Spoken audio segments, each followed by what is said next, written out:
holder of Psn-Young South Zone. You are welcome, sir.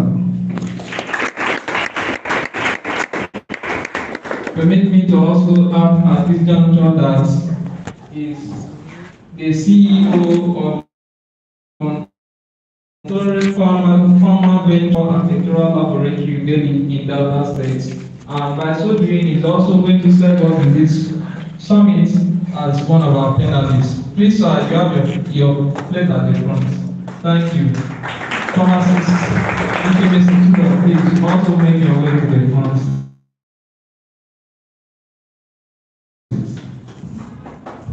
Ladies and gentlemen, the list is still long. I wouldn't know why pharmacist family did not do justice. I was only invited for welcome address.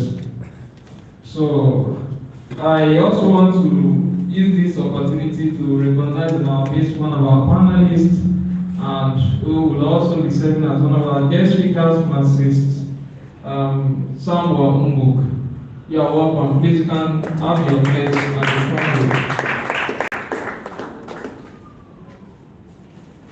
Also in our midst, we have the presence of a very senior stakeholder, both in state level of Psn-Young Akwa Ibom States, and also at the zonal level. I'm talking about no other person than pharmacist, pharmacist also. You are welcome, sir. You can have your place.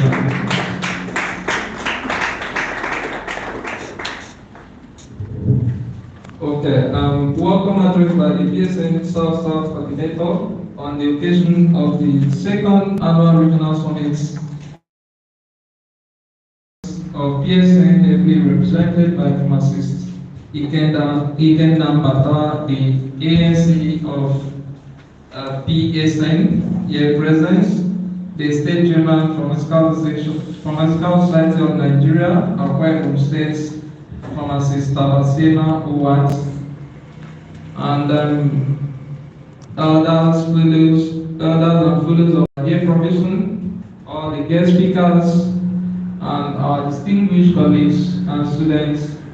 I'm more delighted to welcome you all to this second annual regional summit.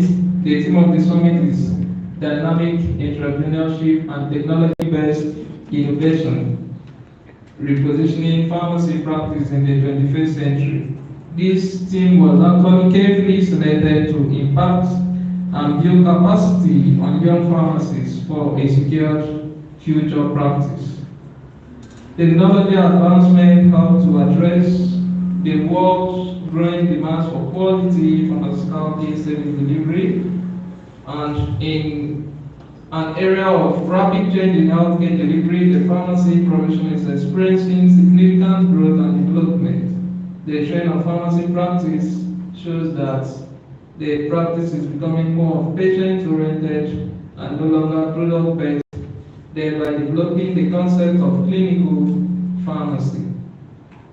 This marks the beginning of the period. Sorry about that. This marks the beginning of a period of rapid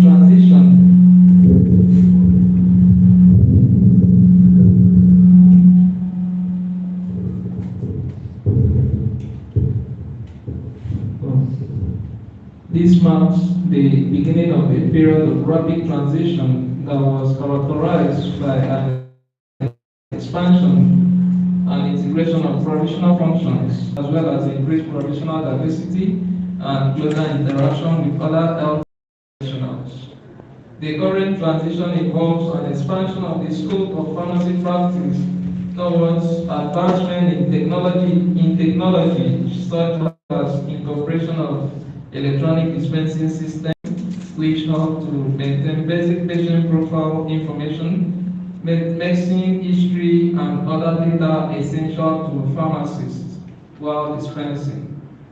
This also offers the following advantages, including but not limited to maintaining a list of all patient visits and product dispensed to patients, batch number and expiry date tracking for the medicine and supplies being dispensed. The aforementioned states that we as pharmacists embrace professional development in a fast-moving information technology society.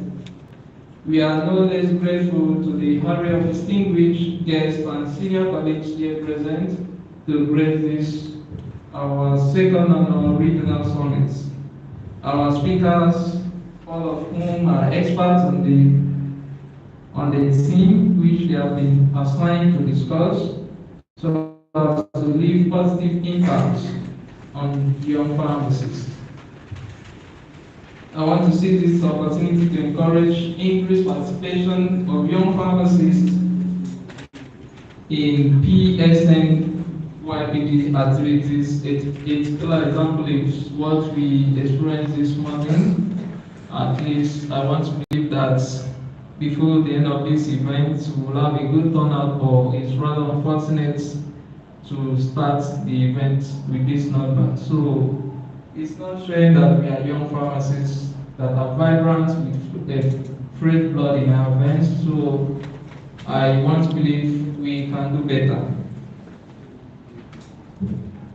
So I seize this opportunity to encourage increased participation of young pharmacists in Psn-Young activities, both at state, regional, national, and national levels, as we are one professional body and interest group of Pharmaceutical Society of Nigeria, which is united to a common goal.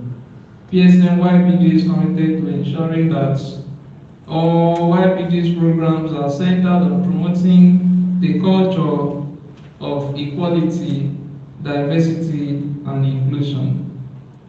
Meanwhile, one of the primary goals of Psn-Young Pharmacist Group seeks to engage young pharmacists in capacity building, training, personal development that will enable them function effectively in the course of their practice. The leadership of the Psn-Young Pharmacist Group South region will consistently and relentlessly represent the interests and views of all the young pharmacists in the zone, especially as it concerns their welfare. We shall continue to grow from strength to strength and unite in one accord towards achieving the common goal. I sincerely seize this moment to appreciate the remarkable contributions of all the zonal state coordinators towards promoting the growth of Psn-Young in the zone. I especially recognize pharmacists Ike Emeka. Thank you very much. Ike Emeka is the coordinator of Cross River State. We can applaud him. Thank you so much. Also, this extends to pharmacist Ahmed Hamo, Psn-Young coordinator, River State. I acknowledge your contribution. Thank you so much. And also here present the Psn-Young coordinator, Bayelsa State Pharmacist Speaker. Thank you so much for your wonderful contribution. Meanwhile, one of the finally, and most of all, glory be to God in the highest for sparing our lives in this precarious time and granting us this wonderful opportunity to be here. Fasten your seatbelts. We have good guest speakers that will allow us the privilege to share their wealth of knowledge and experience in the field of practice.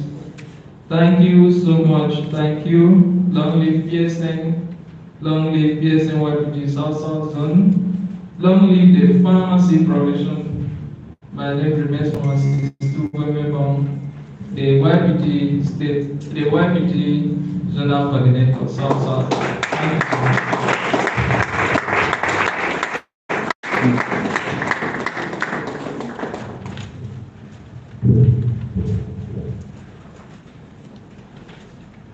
Thank you very much for the wonderful welcome address, my coordinator. You can notice he said state because he was also the former chairperson of Akwa Ibom State Young Pharmacists. Welcome everyone if you're here. Before we proceed to the next item, you can go online and invite a friend that you know registered and is not yet here. If you have taken a picture, I saw some beautiful girls and handsome men taking pictures outside. This is the time to upload it and use the hashtag UYO23. Use the hashtag South South Zonal Summit. Use the hashtag UYO23 and use the hashtag South South Zonal Summit. I know my coordinator has already welcomed you, but because I didn't welcome you myself, I'll still do that again. You are welcome, Pharmacist Ikenna. How do you see you? Have you eaten afan soup yet? Okay, you will. Welcome, my preceptor and my boss, Pharmacist Ikemesis, one of the strongholds of Psn-YPG in Akwa Ibom State, the pioneer, former, one-time this and that. He was a state coordinator at some point for Psn-YPG. He has been a lot of things. You're welcome, sir. We're having him as a panelist today. You're also welcome from Dr. Patrick. We are glad to have you. Welcome from Samuel Mbuk. Welcome from Chukunuru Christian. Welcome from Ahmed. Thank you for bringing the people of Rivers. Welcome from Ike Emeka. I've already introduced you. Welcome delegates from Bayelsa, Rivers, Port Harcourt, Akwa Ibom, Delta, and the rest of the world. We are really, really glad to have you. If you know someone that's outside or on their way here, tell them we have started and a lot is happening already. They should not miss this event for anything. At this point, I will be inviting the most beautiful pharmacist in Akwa Ibom, the number one pharmacist as long as Akwa Ibom is concerned. She is the chairman of the pharmacist. She is an amazing woman, my boss, my mentor, my leader, Pharmacist Abasema Owat. Please clap for her. Clap for my boss. Thanks for giving us her keynote address. Clap until she comes. She assists beautiful. No makeup.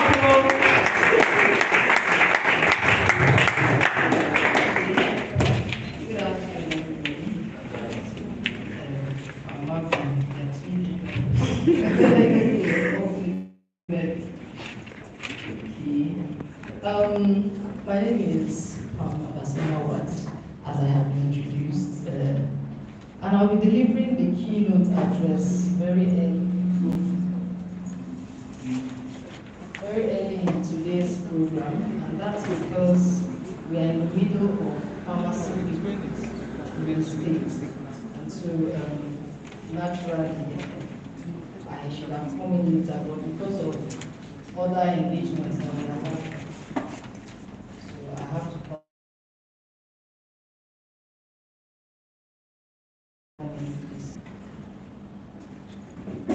Okay, so the theme of our event today, dynamic entrepreneurship and technology.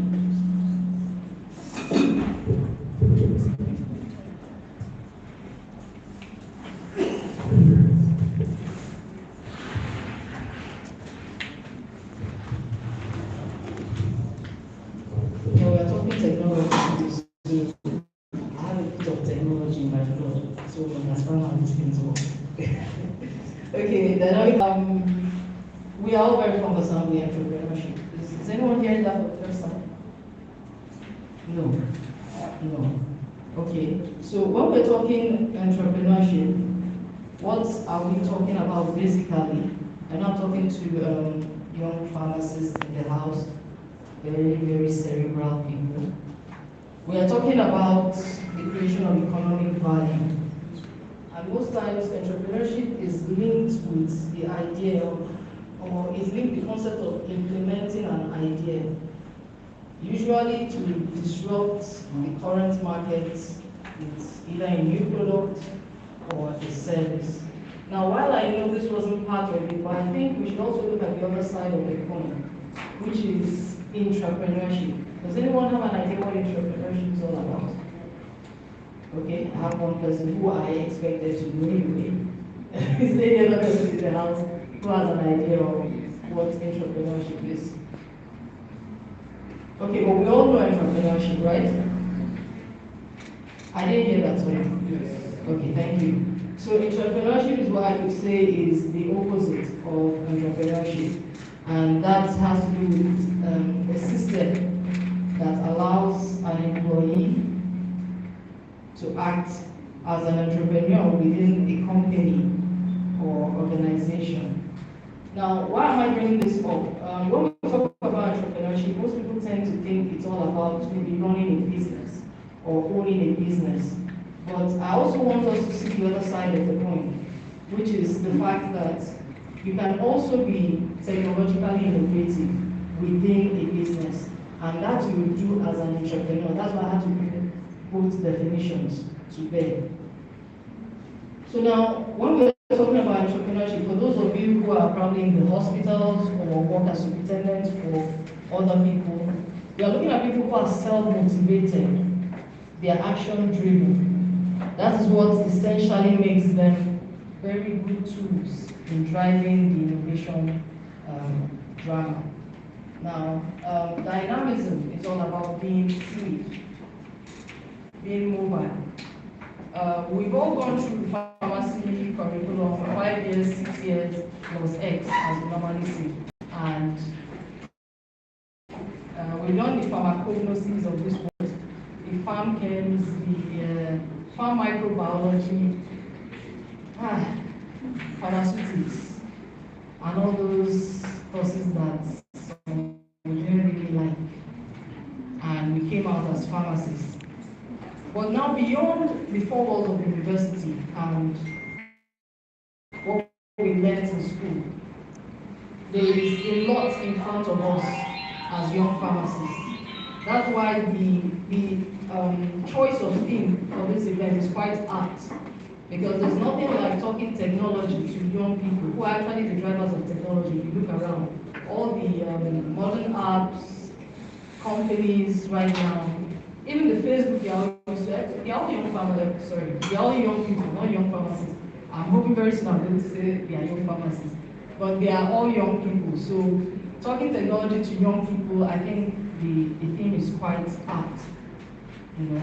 So I was talking about dynamism now with us as pharmacists.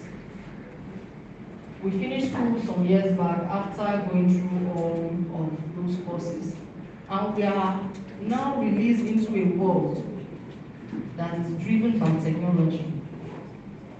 I know we did pharmaceutics and farm tech, right? Yes, but the technology there was more about the technology of drugs. We weren't really encouraged as such to come up with innovations in school. We were just trained on, okay, you go through the drying process, the binding and all of that. The technology of drug making, that's what we were taught. But now we're going to be looking at technology in a different perspective as it affects us as 21st century pharmacists. So after going through school, there is need for us to build our capacity. I won't be surprised if that's one of the reasons why I was told to talk about this, because I'm sure your South Zonal coordinator knows I'm very big on self-development and capacity building. So that's why we are here. Let's see how we can do this. How many people are aware of the concept of the 7-star pharmacist? Is anybody hearing that for the first time? First answer is no answer. Is anyone hearing that for the first time? Yes. Please, does anyone know anything about the concept of 7-star pharmacist? Nobody knows anything about 7-star pharmacists. They are gifts, so you might just make you remember.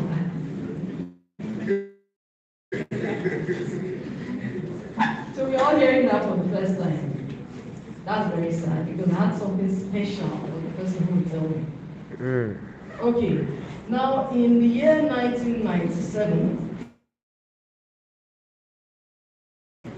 WHO came up with the concept of the 7-star pharmacist. And that concept talks about the pharmacist as a caregiver, an excellent communicator, a leader, a teacher, a lifelong learner, a manager. No, that's the expanded version. So you have an idea, you just missed out on something.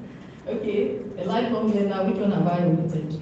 A decision maker, that's 7. No, that's the expanded. We first had the 7-star pharmacist, then we had 8. I think we even have up to 9. Yes, it's currently 9. Yes, but I started with the 7 because I thought most people should be conversant for 7 at least before the extra 2 were added. Now, that was adopted by FIP in the year 2000. If you look at those 7 attributes, 5 of those attributes relate directly to the attributes of an entrepreneur. So you see that whether we knew it or not, we were actually being trained and raised as entrepreneurs. And I'm talking about the attributes of decision making, being a manager, being a leader, being an excellent communicator. While you strive to become the 7-star, 8-star, and ultimately 9-star pharmacist, you're also expected to be a very good entrepreneur.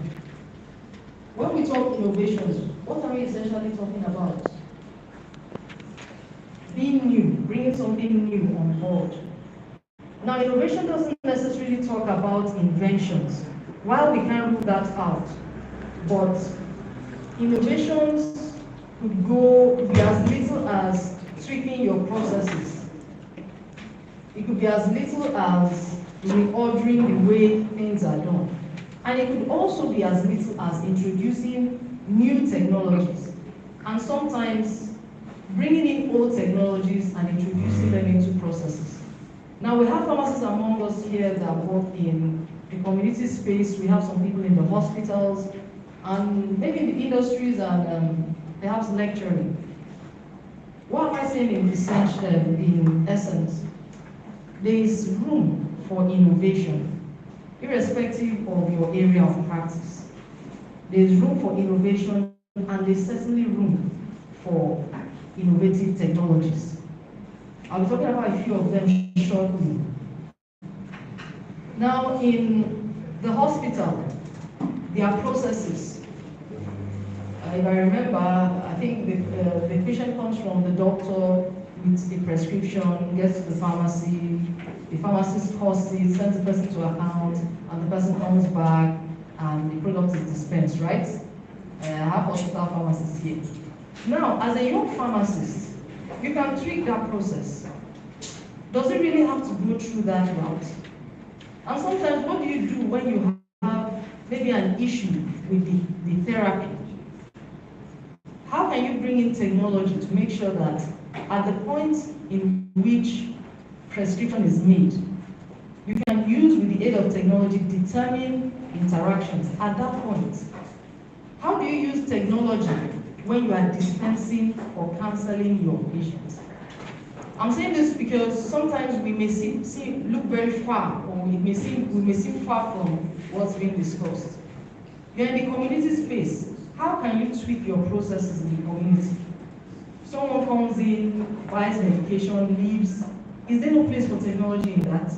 Does it really end there? Those are a few things that we'll be discussing in the course of my very brief keynote. Now, while we are talking about the concept of the 7-star pharmacist, there are also certain skills that as young pharmacists we should strive to acquire. We've mentioned the what's expected of the 7-star pharmacist, but that provides a kind of summary of what's expected of us. There is a need for us to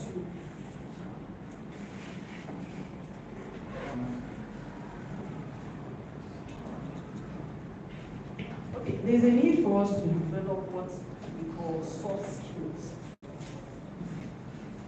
These skills are financial skills, skills like management skills, skills like customer relations, skills like human resource management. All these are skills that you won't necessarily be taught in the pharmacy school. But you and I can agree that these are skills you need, irrespective of your area of practice. You are in the hospital, you are going to be working with a budget. You need to manage the inventory of the hospital. I can't say anything less of the community space. You need to be able to do what we call strategic and critical thinking. These are not things that are taught, they are things that are learned. And I'm hoping that leading from this summit, you will take up the challenge to learn these skills. I'll run through a few of the tech innovations that are available in pharmacy. I've mentioned a few in the course of our discussion.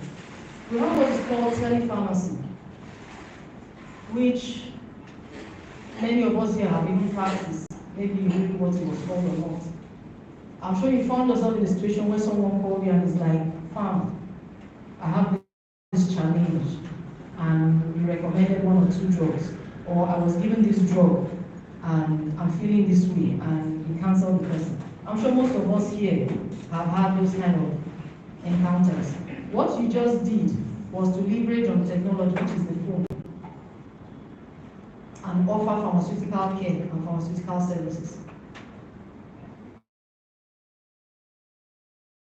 I started out working in Ogoja, Northern Cross River State, and relocating to Uyo, at least for my first 1 year in Uyo, only technology would have been able to do that. If you tried to do that 30 years ago, you know it wouldn't have been possible. So that's telepharmacy, and we also have groups that are taking it to the next level. We have people like Wella Health that have developed it. You can actually talk to a doctor online, get your medication sourced online, and all you just do is walk in, pick up your medication, get the necessary counseling. That's telepharmacy at work. That's technology at work. We have software now for managing patient data. How many of you are community pharmacists here? Oh, okay. Have you heard of health service? Has anyone heard of health service? Okay. Health service, I think why I'm mentioning that is, I know ACPN formally launched that, I think 2 years back. And what that does is a tool for managing patients' data. So someone comes, you enter the person's information, and you can use even your phone. It doesn't have to be a laptop or anything elaborate. You can use your phone. And you can be more than 2 or 3 pharmacies in that particular location.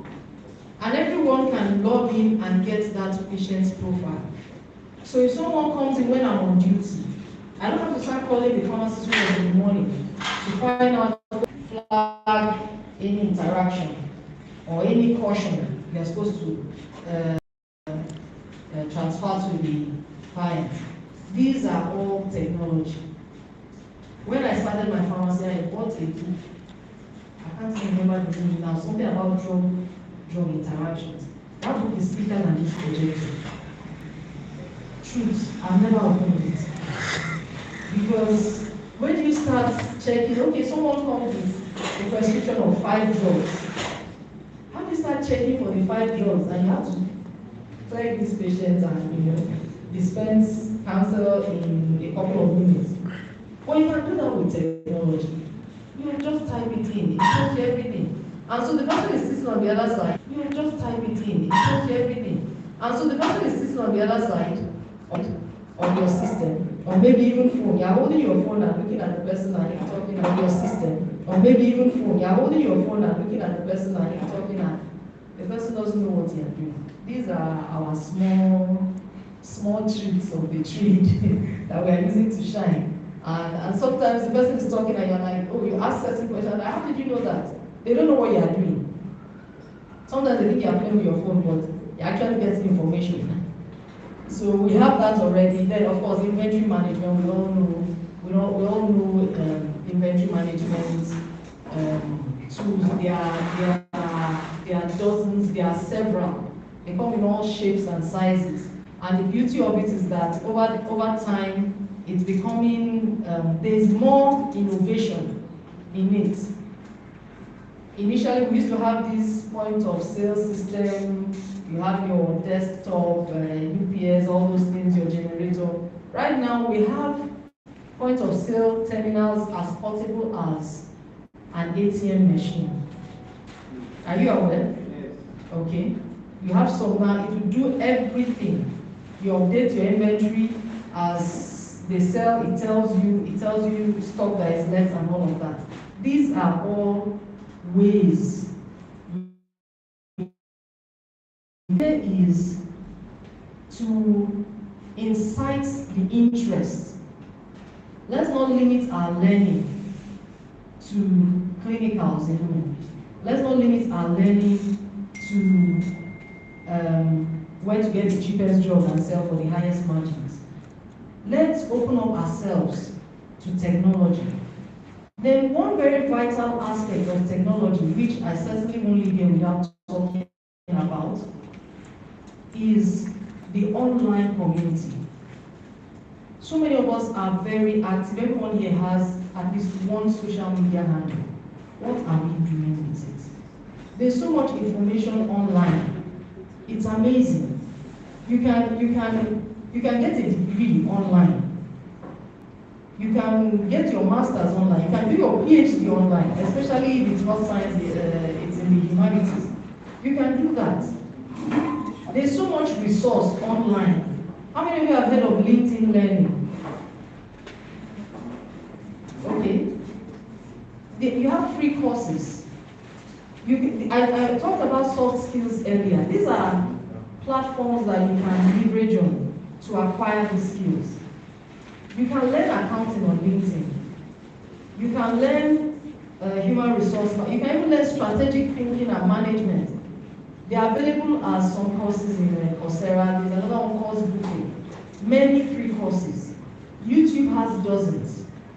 I've been a beneficiary of a lot of them. I'm currently doing one now. And most of my classes, they are things that were from YouTube.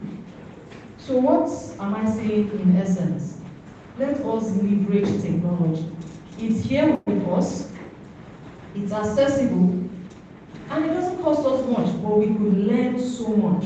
So I want you to take that back as, apart from the affirmation, what you'll be taking back from you is that you think innovatively in terms of applying technology to your everyday practice as a 21st century pharmacist.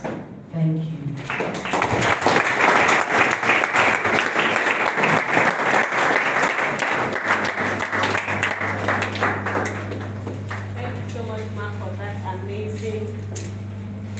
Amazing session. Please clap on till she sits down.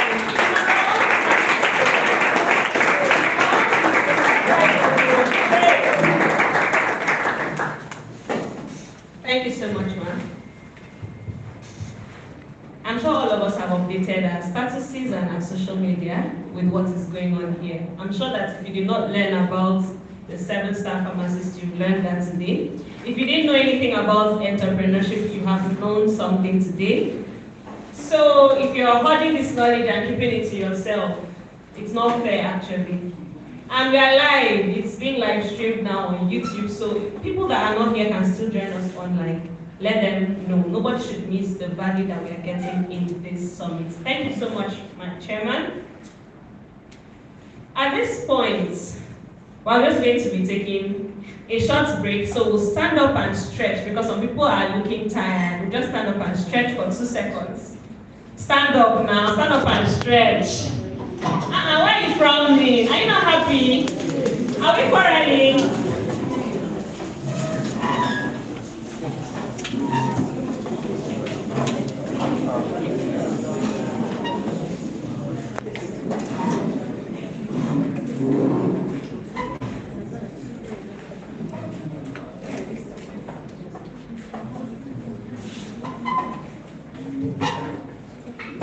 Thank you very much. I'm sure you're okay now. Please have a seat. Thank you. At At this point, I will be introducing one very amazing pharmacist. He's a lover of good things, actually, and he's really intelligent. He is Pharmacist Ikenna Mbata. He is the Assistant National Secretary of the Pharmaceutical Society of Nigeria. And he's also representing the #1 pharmacist in Nigeria, the President of the Pharmaceutical Society of Nigeria, in the person of Professor Cyril Osifu. Pharmacist Ikenna Mbata. Please clap until he comes to say, I think he's a fine man. Clap or if not, hey. Thank you very much and welcome to Akwa Ibom, sir. We want to hear what the President told you to tell us and what you also have to tell us now. Thank you. All right, thank you very much. I've not heard the slogan. PSM. YPG. Because left, this place is cool.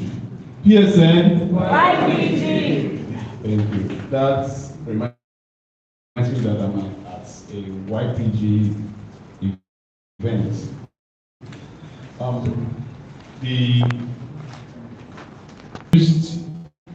colleagues, I call us colleagues, of course, ladies and gentlemen, of the South-South Summit. I'm delighted because this is the second time in a year at a stretch, and just like play, is going to become a norm or a tradition in PSN YPG South-South Zone.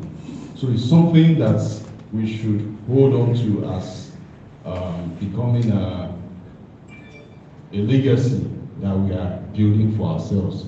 So that's very nice. So I think if your hands are not too busy, applaud yourself for that.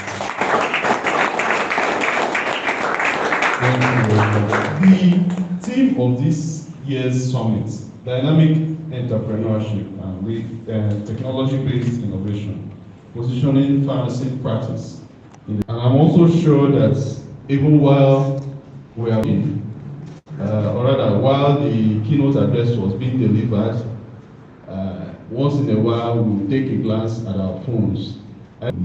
Deals that someone like Pharmacist Daniel has closed since then, but it's all for good because it's technology-driven, it's digital-based. I recall that I talked about when running for this office, I talked about something like extra pharmaceutical skills.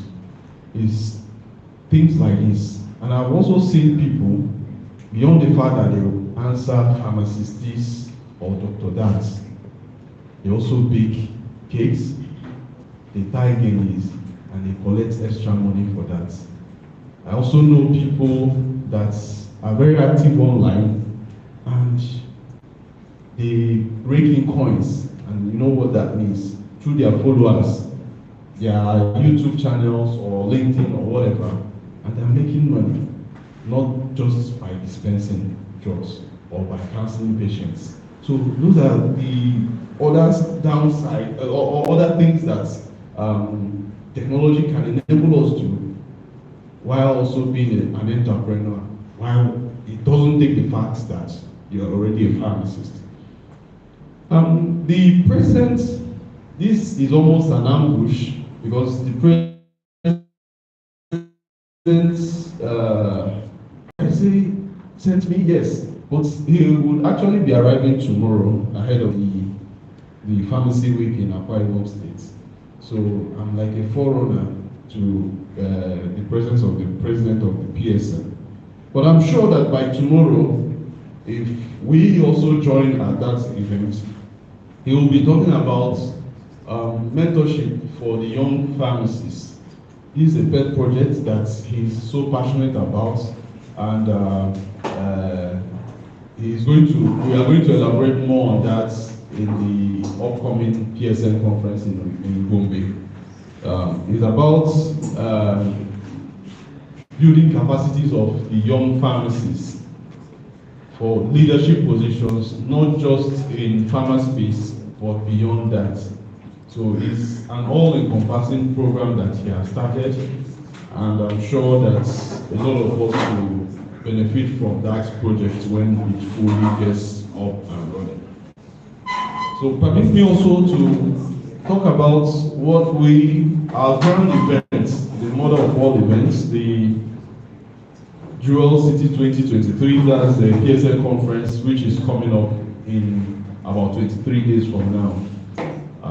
I may not be expecting that we will all head to go there. I may not be expecting that. But if you are opportune, please also join virtually. There's so much to learn in joining conferences and networking with people. The keynote address speaker already talked about you building your network and your social capital. It's by networking with people and staying connected with them that you also learn and develop yourself. Next year, the PSM will be heading to Uyo, so that even if I do not eat an afang soup before I go, I'll have at least a full week to do that. So, in participation, in talking about participating in PSM YPG events and functions, please, Pharmacist Life, start drumming it into their ears that we need all of them to be very active in the next 1 year, because PSM will storm this city for that grand event in November 2024. So please, it's your support and your participation that will encourage the leadership and also tell those leading that you are able to take over from where they were stopped. I'll not bore us with a long speech, but then let us also understand the fact that whatsoever we do today, we have to leave our footprints and let it be for good. So thank you very much for attending this summit. I have wished actually that we had a fuller house, but thank you that came, and I hope that we'll all reap the benefits of the speeches that will be made here and also the other engagements that we'll have throughout this summit. Thank you very much. Remain blessed. Please clap well. That is the PSM president who has just given us an amazing word, represented by the amazing pharmacist Ikenna Mata. While he was speaking, we had the presence of the #1 community pharmacist in Akwa Ibom, the chairman of the Association of Community Pharmacists Akwa Ibom, in the person of Tony Anderson. You're welcome, sir. Thank you very much for coming. We also have the presence of Efe, the country sales manager for Grace Johnson's Pharma, one of our amazing sponsors. You are very welcome, sir. Psn-Young is on the high table, but we understand. Thank you. We have in our midst the presence of the immediate past National Financial Secretary, the one who was accountable for our finances at the national level, the former National Financial Secretary of PSN-YPG, in the person of one of us, a son of the soil, pharmacist Daniel Tombi. Thank you very much for coming.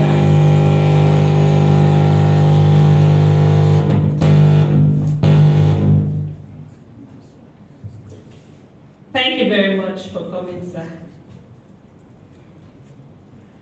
I'll be inviting to get the mic from me now our guest speaker, who is going to be delving into the topic of dynamic entrepreneurship and technology-based innovation, repositioning pharmacy practice in the 21st century. And he is no other person than the seasoned, versatile, innovative pharmacist, Christian Chukunuru. Please clap for him. If your hands are not busy or broken, is it not a fine hand? That's how you're clapping. Thank you and welcome, sir. We're glad to have you. Thank you very much. Our protocol is observed. I am happy to be here. Thank you, South IPG, for inviting me and giving me this opportunity to talk to young pharmacists. I'm Christian Chidozie, and I'm also a young pharmacist. I just graduated from Immediate University, Okada, and I'm currently working as a community pharmacist. All right. Can I have my slide?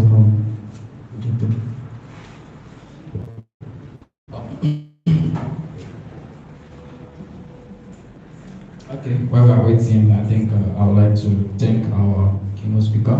She highlighted some things that we'll really be talking about more here. And also for those of us that created time, make time out of your busy schedule to be here. I'm very sure by the time you're leaving, you have one or two things to go home with. Yeah. So yeah, I'll be talking on the theme for this particular event, dynamic entrepreneurship and technology-based innovation in pharmacy practice, repositioning pharmacy practice in the 21st century. First and foremost, I would like to make an introduction to the topic given next. So yeah, we talk about dynamic entrepreneurs. They are known for their agility, creativity, and willingness to embrace change to drive business growth and success.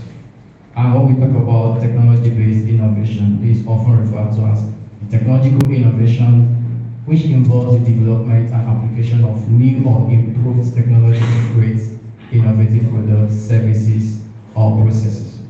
I want to actually go according to my slide so that I don't go out of line. When I start talking about anything digital, I tend to, talk too much. So permit me to, So yeah, first off is the transition of pharmacy practice, repositioning pharmacy practice in this 21st century.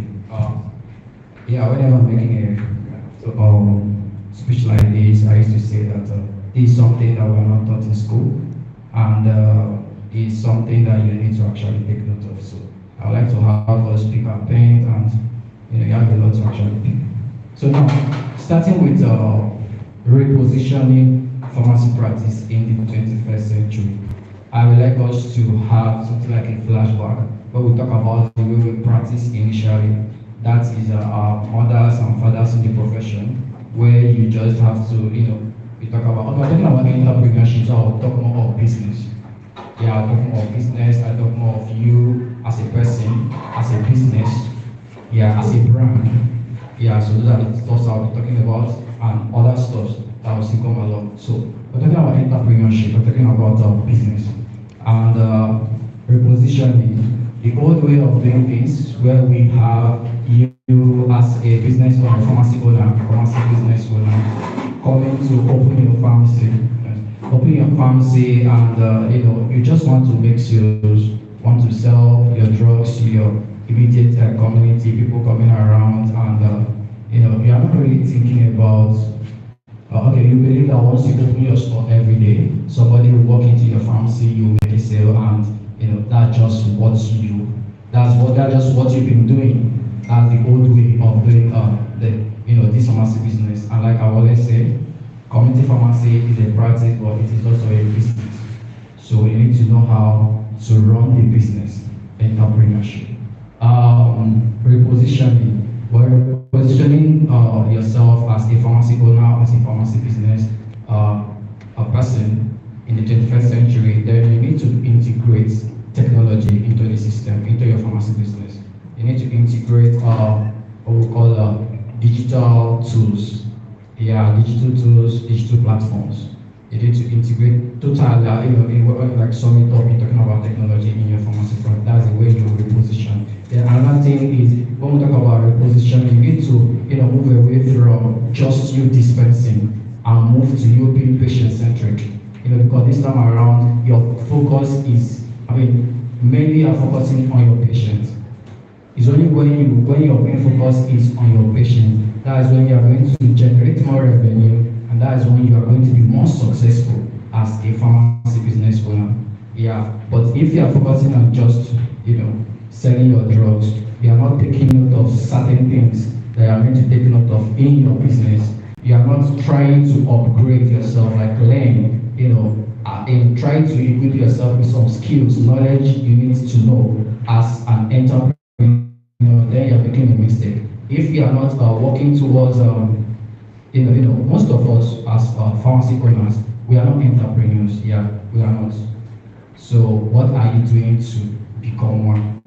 It's when you say that it's not for you to just open a community pharmacy and selling drugs. No, you don't have the qualities, you don't have the knowledge, but you have the money. Fine, you understand, but you don't know the business part of it. So what are you doing? What are you doing? There are different ways you can go about this, and we'll be discussing that today.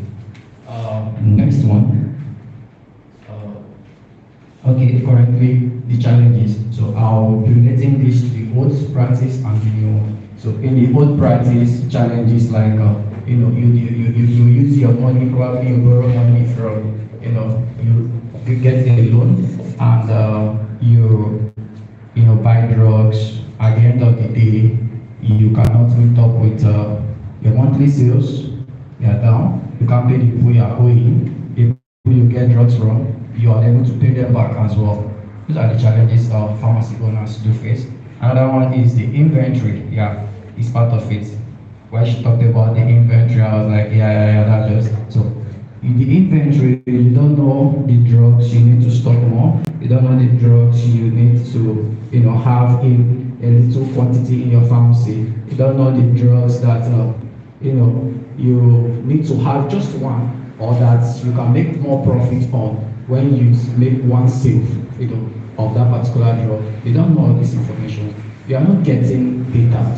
You are not, there are things you are not, doing right in your pharmacy, but it's not your fault. It's not teach us that in pharmacy school. When you learn pharmacology and the rest. So those are the challenges we face in pharmacy practice. And even when you integrate, some will tell you once you are into technology, once you integrate technology into your pharmacy, then you are good to go. No, there are challenges you face. Consistency is one. The money you are going to spend in, keep being online, showing up every day, paid ads, maintaining your website, the money you spend on all this.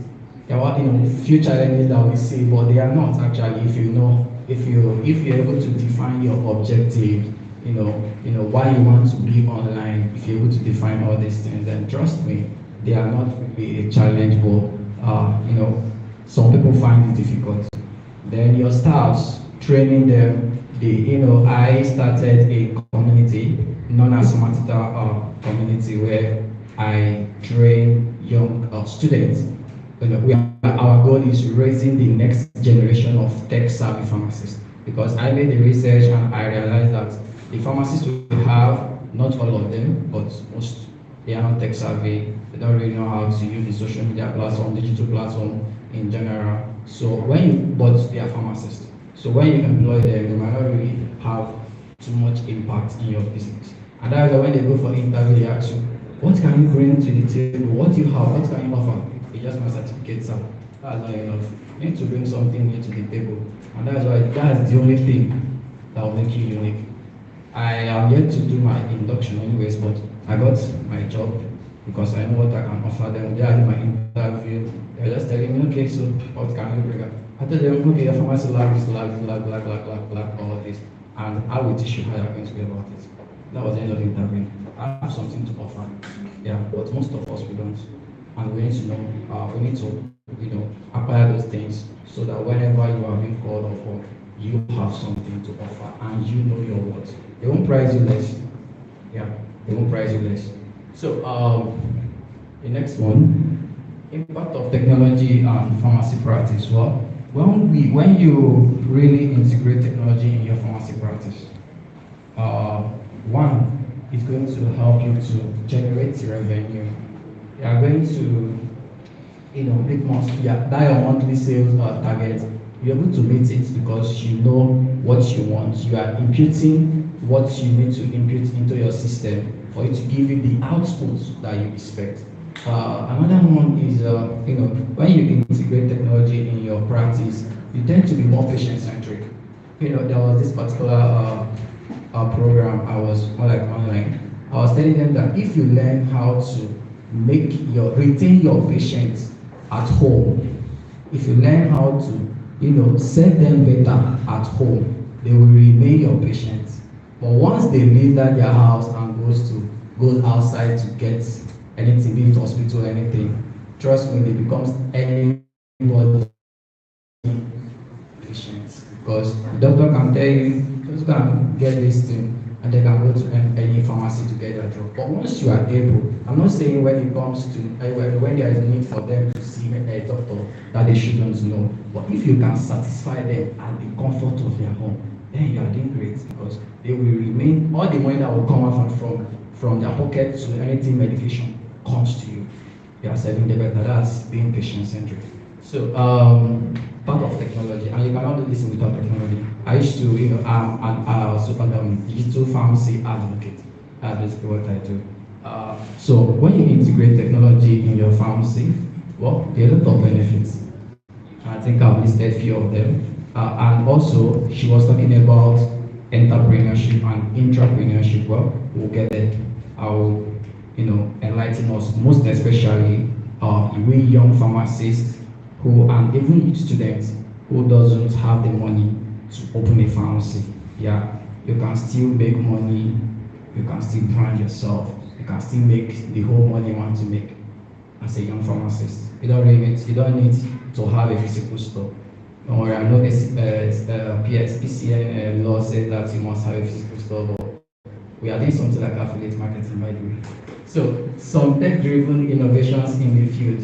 Well, I want to talk about tech-driven innovations in the field. We have the likes of drug stock. We have the likes who are trying to, solve the problem of, counterfeit drugs and all that, which is very, very necessary. I think a woman came to our pharmacy. Hello, okay. When I came to our pharmacy, I was like, I can get this drug, so crazy. I was like, the fact that you are coming here means that you are getting the drug, like a quality drug, like the drug I'm giving you, you are sure of the drug that is not a counterfeit drug and it's not a drug that or treated. You get, so I'm giving you drug that you are sure that when you take it, you get the therapeutic effect that you need. But when you go to that place you think you are getting cheaper, well, you can just be taking powder and think they're actually taking drug. So we have the likes of what's it called? What's it called? What's it called again? These people that does this help you to conduct tests, and you don't really just need to send them the test of your patient, and then they run the test for you. Yeah, health tracker. Yeah, health tracker. Those are like the tech innovations we have in Nigeria. We have stuff like ShopKite. She was talking about the point of sale. I was even like, oh, that one is still a little bit what we call, we're moving to the age of automation. Until you get to that state where, okay, like this thing that we always say, your pharmacy or your business is as good as your inventory. But we're getting there. So the next one. So yeah, entrepreneurship in pharmacy practice. I don't know. Okay, I think our keynote speaker already defined those two terms. But now bringing it to pharmacy, and we can call those ones that own the pharmacy, that own a physical pharmacy store, the entrepreneur, because they have, discovered a problem in the society or in the community, which is lack of access to drug medication in the community. So they open a community pharmacy and they make drugs available in that community pharmacy. Fine, they can be called an entrepreneur, but then the intrapreneurs, they are we, the young pharmacists who doesn't have money to open our own pharmacy. Yes. So like you own a product, you own a course, and I am selling the course for you. I'm making money from your course, but I am not the owner of that course. Same thing happens in the pharmacy world. It's possible. One thing I really a mentality I want us to change is whenever we graduate, we feel like okay, in that community hospital industry, no, there are other areas you can specialize in. Yes, trust me, you will make money. You will still practice. She talked about telepharmacy. It's something we're also trying to introduce into the system. I hosted in our last program, I invited the white speakers to educate us on telepharmacy,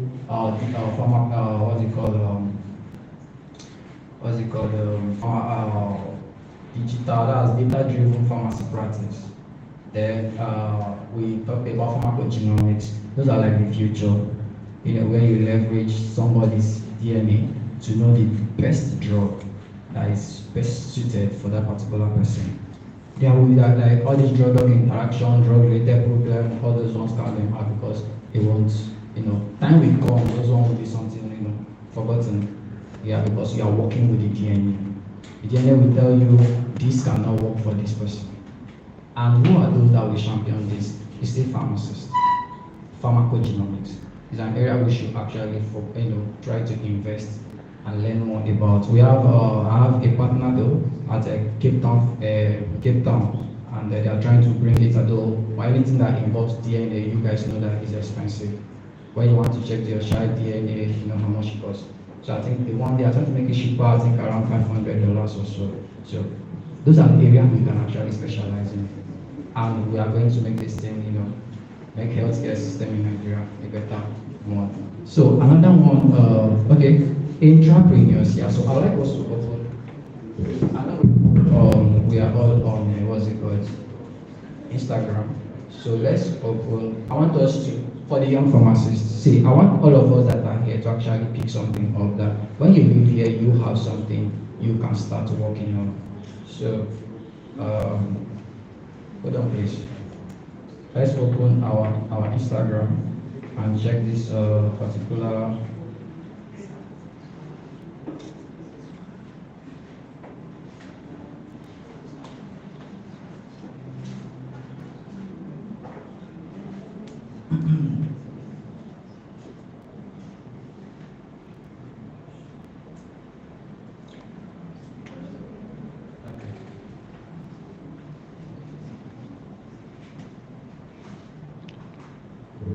Okay, so just open Bacon's Pharmacy. Bacon's, B-A-Y, Kings Group. B-A-Y, Kings Group. Instagram. They have about 4,776 followers. Yeah, what are they doing? They are making content. They are making graphics. They are selling products, leveraging Instagram. That is entrepreneurship. The owner of this particular IG might not own a pharmacy. I want you to, I don't know if you are getting the point now. Then there is still this other person, what's the name again? Remlek Wellness. This particular pharmacist, she also leverages Instagram. What she's selling? Supplements. Yeah, there are things that there are a combination of supplements you can actually, formulate yourself. You are a pharmacist. When you combine this and this is the effect it's going to give you, put it in graphic form and then put it out there on your social media. Keep posting, make content. What I think there was a particular post I made on LinkedIn. I was like, we have millions of people in Nigeria. Millions of people in Nigeria. Yeah, about 200 million. Then we have how many pharmacists in Nigeria? About 30,000 plus. Then these people are meant to serve Okay. These people are meant to serve the 200 million people we have in Nigeria. If you calculate the ratio, that's like one pharmacist to 6,000 people in Nigeria. That's the only way we can achieve that standard in the healthcare. But it's not possible. But at the same time, it's possible if we have the 30,000 pharmacists leveraging their social media platforms to offer pharmaceutical care, to make content. I said we have few content writers as pharmacists. We are trying to grow some in the community though, but then, where are we? We can learn the almighty, farm care. We can learn the almighty, this cognosy and all in school, but when it comes to just sitting down and learning a particular skill that will put you out there, what's it called? This doctor, apropos doctor is making content every day, and now brand will reach out to him and pay him just to promote a product. We have what we call TikTok. Most of us, we are there, we just draw, waste our data. You can leverage this platform. You cannot dance far. You can do video editing. Get those ones that can dance, combine their video. But one thing is, when you are watching that video, you know that you are consuming one information. You don't just know. They will write something, caption on top.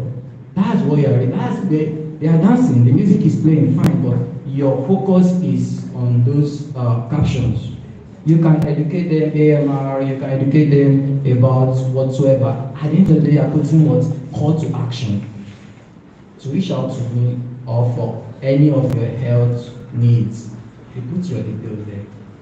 Trust me, if I watch your video and I learn something, whenever I need something, I will always go back. Consultation.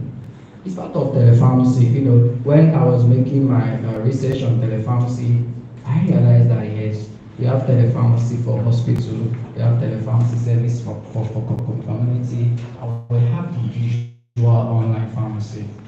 Telepharmacy for hospital, if you are thinking about the example, we have what we call post-hospital management. We notice most of the time when they leave hospital, they fall sick again. That's because there is no follow-up. The hospitals can subscribe to your service as a pharmacist, and once their patient is leaving, they hand them over to you. Those patients, they are ready to pay, because once they make them understand that yes, when you leave without proper management, you might come back. They don't want to come back again to spend that money in the hospital, but they can give you a portion of that money. And all you just have to do, one thing about people, the comfort is very, very important. For example, you want to be at home and order food, they will get the food for you, like you will eat. In fact, even to want you to just kick, they take you somewhere because you are not lazy or you are visiting something. Sometimes those ones that work in the office, they don't really want to leave their workplace to go and get, they order for the food. Same thing is applicable to healthcare needs and mostly the medication. So they just feel like, okay, today I think I'm having waist pain. I need to talk to a healthcare professional. And I'll be like, okay, fine, who can I talk to? Then they have your number because you have made yourself available. They can call you, hey, how are you doing today? You are just talking, but you are being paid for that. But no, when we graduate, we want to do community pharmacy, we want to go to work every day, come back. I think 7 hours, 8 hours, at the end of the day, you collect that salary. Or you can do it and still do this online pharmacy stuff. Why? How? Because you can just put in the hours that are going to be free. I work 8 to 3. Then, let's say I get home around 4:30, and from 6, I think I'm done. If I want to do rest and all. From that 6, or let's say 7 till 10 p.m., I'm awake. I can put my schedule there. You can book me within this period. We'll talk to you. Those ones are just coming back from work. So you make them feel like, oh, I have access. I have anytime, any day, I have access. And same way, my own time, my schedule is, okay, I'm always available at that evening time. Somebody will be on night shift who is going to be available from morning till that afternoon. You get what I'm saying? So this is just how this thing works. But no, we are not really looking at that. I'm very sure we are taking notes because I want us, like when we leave here, you think, I just told you about branding. I know I did not mention it, but those Instagram people I asked you guys to check up, those ones they are more like brands. They don't own a pharmacy, but they own a brand. And a brand, like you yourself, you are a brand. I should tell people that you being a pharmacist is enough. Just your knowledge can give you money. And that also brings us to what we call specialization. I know I've been talking about it. But when you think about it, there is particular a friend of mine who is in Mexico. What's she doing? Compounding for cash. She will compound for you and you pay her. She can do any kind of compounding. That's what she does. And people are rushing to her for the drugs they need, whatsoever compounding stuff that they need. She will do it and deliver. But you know why you cannot do it? Because you don't have a brand. You need to build your brand. We started this becoming a social media survey pharmacist in our community. What are we trying to achieve? You need to build your brand on social media. We have how many million? I think as at 2023, we have about 50% of the country's population on social media platform. Where are you? Are you there as a user, or you are there to offer your service as a pharmacist? These are the questions we need to ask ourselves. But the thing is, how to start is not even a problem. You need to just, it's consistency. Like, you need to be consistent with your content. You can make content if you are the type that dance. I know most of us that are on TikTok, we dance, we use it to cash crows. Yeah, but you can as well convert it to something that will be more beneficial to you as a pharmacist. You can pass your information, you can offer your pharmaceutical care, leveraging those social media platforms. Are you on LinkedIn? It's even easy for you to make content with the leveraging ChatGPT. Yes, you just need to tell, give some, if I even ask the AI to ask you questions, yes, it's going to be real. Forget the one they will tell you is not, it's not AI generated. No. It depends on what we call prompts. So once you impute the right prompts, you will get the right information. That thing that is in your mind that you don't know how to say, AI will say it for you. In the context, it's very, very real. Ask me the questions you need to ask for you to understand what I want to talk about on this particular thing. The AI will ask you about 3 questions or 4. You will answer those questions sincerely. You don't know how to type long grammars, but AI will help you and do the right thing. At the end of the day, you have achieved your goal. You make your post today. Highest want to post twice in a week. You are consistent. See the graphics. A lot of carousel AI stuff online that they are not paying. The only thing is they will put the name of their AI there. It doesn't cost you anything. People know that this one not just have money, but fine. The content is fine. They will read it. They will follow you. They will keep on following you, getting your content because you are giving them what they want. Meanwhile, you are not really, spending a lot. You don't even know much about content writing, but you're making content. So yeah, I think I'm able to, educate us more or open our eyes in the area of entrepreneurship.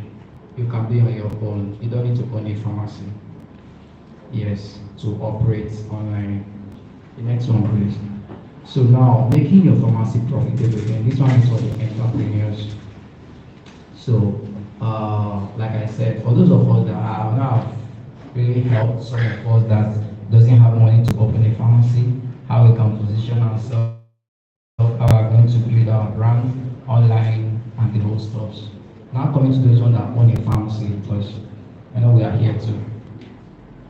First is marketing, pharmacy KPI and inventory management. Now, when you look at making your pharmacy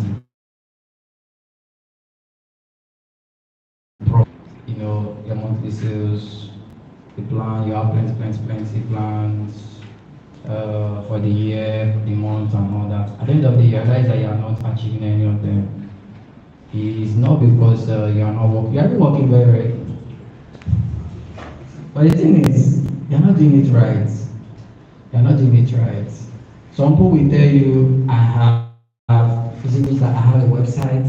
I do marketing. This or that. But when I ask them, when do you optimize your website? I just open the website and I thought whenever, since our website is okay, it's not.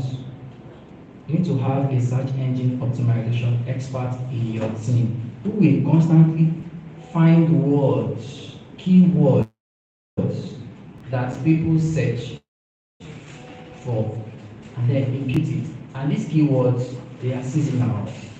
What we trend from January to April is different from what we trend from May to July or so and so on and so forth. But you just created a website and you left it there. Nobody is optimizing it for you. You need a search engine optimization expert who is going to constantly update your website. That way, whenever somebody is putting on anything like post pill or money kinicon or flu, anything, and coughing, just anything they are going to impute, your website is going to come first. Your pharmacy that they have already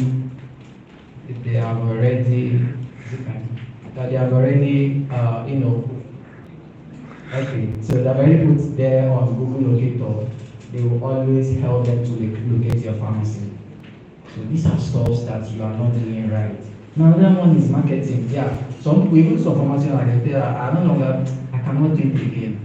Why? Because they are doing the marketing without having a clear vision. They don't have any objective. When you want to run ads for your pharmacy, what is your objective? What do you want to achieve? Do you want to increase sales of OTCs? Do you want to increase sales of vaccines? Do you want to increase sales? Do you want to create awareness about your pharmacy? You need to understand what you want. And that is where this KPI comes in, because aside that, there are other areas which I'm also going to talk about. But KPI, key performance indicators. You cannot leverage this to know, okay, fine, I am running out on increasing the amount of OTCs I want to sell in my pharmacy. What is the update? Am I making progress? How many OTCs have I sold for this period of time that we're running this ad? You get? And then you need to be creative. You need to understand what is the season we are. Yes, we are going back to school. Are you making something like back to school package? As a pharmacy owner, what are you combining? What are you putting out there? How are you reaching out? Another thing is we also fail to identify our target audience. I was talking to Wei again. I was like, see, if you want to sell drugs that are related to infections and or which you know very, very well that is more rampant among the youths, you need to go to platforms like TikTok, where we have the age range, demographic of people between the age of 18 to like 25, 28. But if you're leaving that particular platform to go to platform like LinkedIn or platform like Twitter, I make a mistake. You are wasting your money because obviously it's not going to convert. When you go to this social media platform, yes, they are here. When they one thing about ads is that when you run ads, if that thing is happening to me and I'm reading it, I cannot resist it though. Don't worry, I'll reach out to you. Yes, but in private. So that is where your WhatsApp comes in. I was saying, we're talking about, we are making one argument. I was like, we're no longer in the age of e-commerce where you just want to sample your products and everything on Google or one e-commerce platform and be selling. No, we are moving to C-commerce, conversational commerce. You need to bring your customers to your DM and make sales in your DM. They don't need to leave for your pharmacy owners. As well as entrepreneurship, you need to keep learning. And you have a long way to go. So KPI, yeah. KPI, we have KPI, different KPI for different pharmacy sectors. For community pharmacy, you need to, KPI, like I said, key performance indicator. You can find your KPI for the amount of money you are making, the amount of drugs you are selling for a particular, type of drug. Is it OTC? Is it a vaccine? what is the KPI? Like, what progress, I mean, am I making progress here? Even the things you do in your pharmacy, if you're able to do the metrics, understand it. Am I really making progress? If you are there, it means you need to find another strategy. What work for you might not work for another person, but you need to understand that thing that work for you. And that is you constantly checking the metric, the one that is already said that before. Your pharmacy is as good as your inventory. Some of us don't want to invest money in a quick book. Well, quick book is not that, to me, it's outdated. Yeah, we have better point of sale system that you can leverage in your pharmacy. Automation, I'm going to the world of automation, something that makes you, that informs you or lets you know when this particular, you can even set limits. One thing that I noticed while working in the pharmacy is when a customer enters your pharmacy and they want to buy this particular drug and you are like, it's not available. I want to get this one, it's not available. They will leave, they'll go somewhere else and buy the drug. But you know what? You're not trying, you're not doing well. You might not have that drug at that moment, but you can tell them, the place I worked while I was doing my IT, this particular word that is forbidden, not available is forbidden in that pharmacy. You tell them it's currently currently not available, tell that it can be available in the next minute, it can be available tomorrow. And what are you doing next? Please, can we have your details, please? We'll contact you once. And another thing, you are not stopping there. Yes, hello, you make calls. Once you're able to satisfy your customer and retain them in your pharmacy again, that's the second one, aside the one of being at home. You are making progress. You are making progress. Once you are allowing them to go whenever they come, it's not available, and you are not doing anything, you must not have all the drugs, or you can get them. So, pharmacies like, I don't want to start mentioning, but pharmacies like Alpha, I think they do give discounts for professional discount, they give you 10% discount on any drug you want to get. If you go that way, don't have 10%, but you don't want it. That 10% is even nothing, because they are helping you to maintain your customers. And you know one thing about this thing, that you have to retain the already existing customers for you to now be able to get awareness about your pharmacy, to generate more customers in your pharmacy. If you cannot find a formula that works for you to retain your the customers you have now, then when you acquire the new one through this digital marketing store, you cannot retain them. You can't make that money you want. And that means that you are lacking. Your KPI is not working. So, inventory, you need to know what you need now. What you don't really need, you still need to know them. And the ones that you are going to make profit, this is all about it revolves around revenue, generating revenue, making more money. We have not even talked about the point of care testing. Some small tests. People even do blood tests and collect that from you. And these people, they are ready to pay for it. Yes, blood test. So what are the other things you are doing to generate funds? What are you doing? So these are stuff you need to actually pay for and know how you implement them in your pharmacy to generate revenue. Next one, please. So future to reach out to me, hey Christian, I want to open a LinkedIn account, but I don't know. I'll ask the person, see, once you're able to answer this question, you are good to go. Why do you want to be on LinkedIn? That's the first one. Second one is, how do you want people to see you? What picture do you want them to see? You ask. What picture are you trying to paint? Are you trying to tell them, I'm a dancer, I'm a pharmacist? And telling them you're a pharmacist is not enough. You know one thing about us, we don't discuss what we do. Yes, we only post on LinkedIn whenever we have one event, like I attended this one, I'll go to LinkedIn. I attended South clinical program. Yes, I was there with our national secretary, assistant national secretary. He was there with me, and yes, we just want to ginger. At the end of the day, we are gone. Next time I'm going to attend one program again. that's not nice.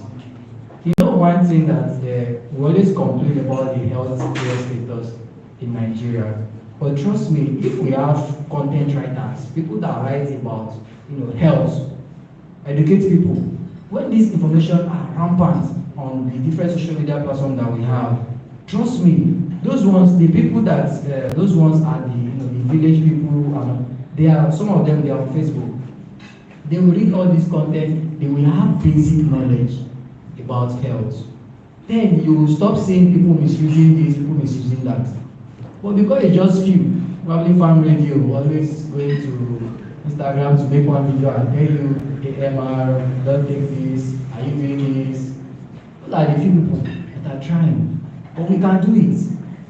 As a young pharmacist, she was talking about the 21st century, that we are all tech savvy. I was just laughing. We are not. We are far from being a tech savvy pharmacist. We are just, we only know how to use social media for fun. But we don't know how to actually utilize those social media platforms. And it's high time we know. This is like a call to action for us to start doing something. This is what I do basically. Like, I like educating, I like telling, letting young pharmacists see reasons why they should be active on social media platforms, why they should be out there creating content, why they should be out there, why they should actually be a digital pharmacist. Yes, because when you are able to, if you can do this for yourself, you will benefit personally and you will be useful. You will help, you will contribute to the state of health of Nigeria as a whole. And that will really go a long way to improve positioning us and the team of this program, repositioning pharmacy practice in the 21st century. Our service is far beyond just selling drugs. We are offering pharmaceutical care. And for you to offer pharmaceutical care, you need to be able to do it at your best. Yeah, patient-centric is the key word here. Make sure you're always reaching out to your patients where they are. That's the only time you can be patient. You don't need stress. Just the same way you don't want to leave your house to go and get. I know drug is not sweet or drug is not fine. In fact, I hate it. Same way people don't like it. So you need to be able to bring it to them where they are.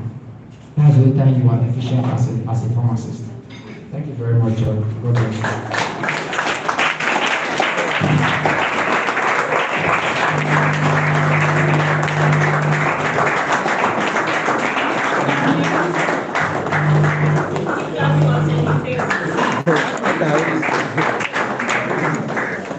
Now all of us are smiling because we are holding something in our hand. And very soon we are going to be having another round.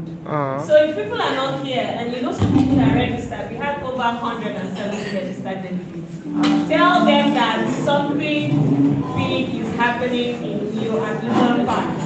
It's not far.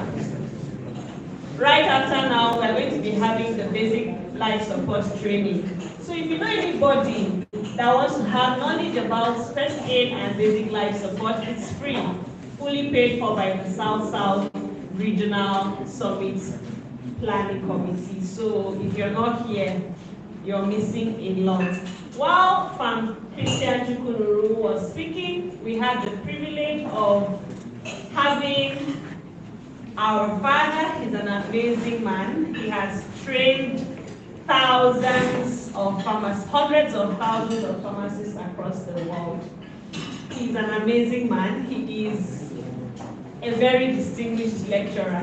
Tell pharmacy students that if they're not here, they may have issues with clinical pharmacy. Better tell them to come here. Hey! Tell them to come because there's no class. You will not have any excuse. Your lecturer is there. He is an amazing person, really. Like, he was my lecturer, and I'm sure he is our lecturer, a lecturer to a lot of us. He is also the immediate past chairperson of Pharmaceutical Society of Nigeria, Akwa Ibom State, and he is no other than the amazing Dr. Akwawo Akwa. That's how they're talking to your lecture.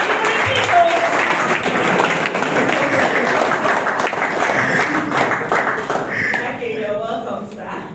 And in our midst here, we also have the presence of pharmacist Danti Udwa, who who gave us a lot of hope in pharmacy school, and even after pharmacy, he's still giving us hope. He is a sales representative for Zonal Pharmaceuticals. Please start and stand up and wave to the house.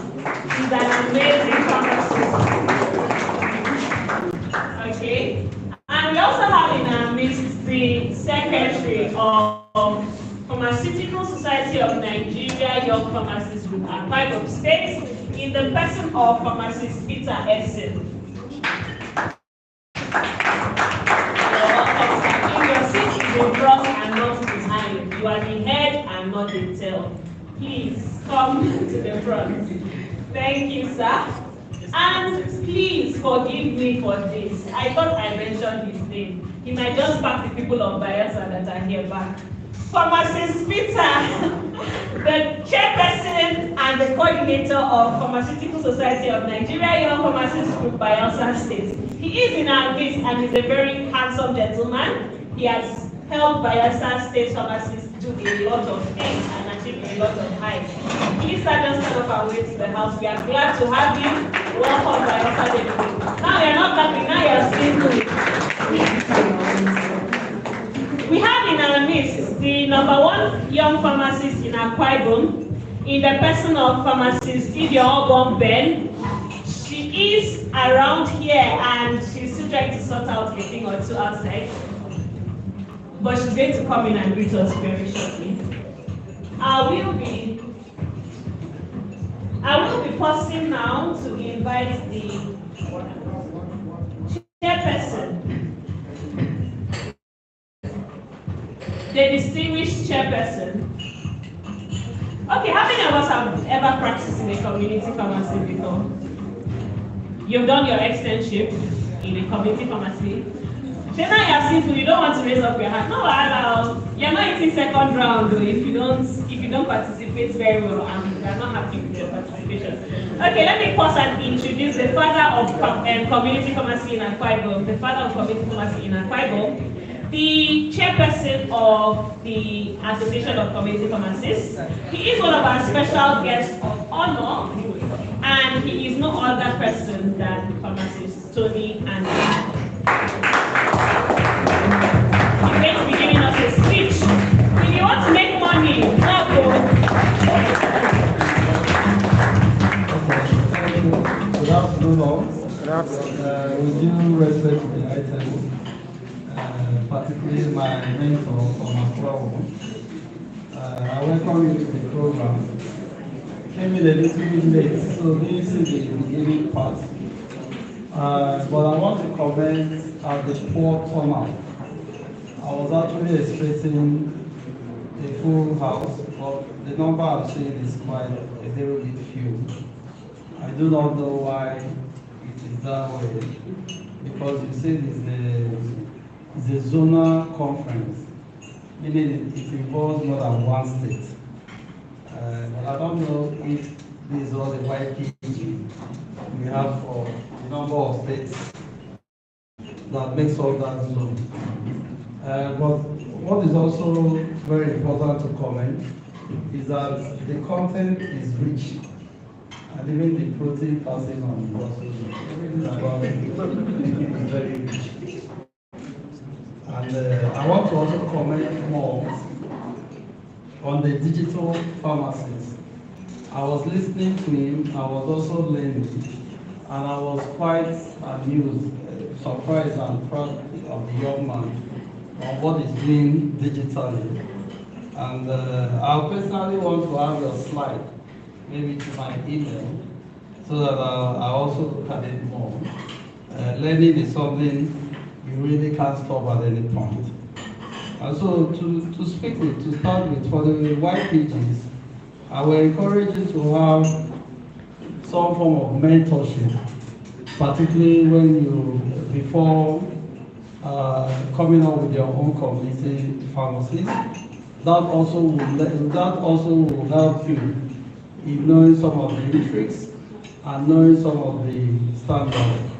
Some of the young pharmacists that just go to open their community pharmacy, they may do well, but they learn so much in the trade, making a lot of mistakes and sometimes most of them are quite very expensive. There's a clear difference between a young pharmacist that is coming up, you've just graduated, and you maybe want to delve into community pharmacy practice.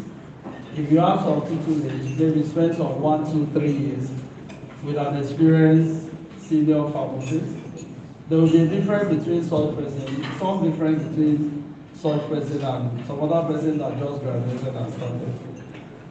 Then still on the digital discussion we had, I want to let you know that we have some digital tools for the community pharmacists that could also help.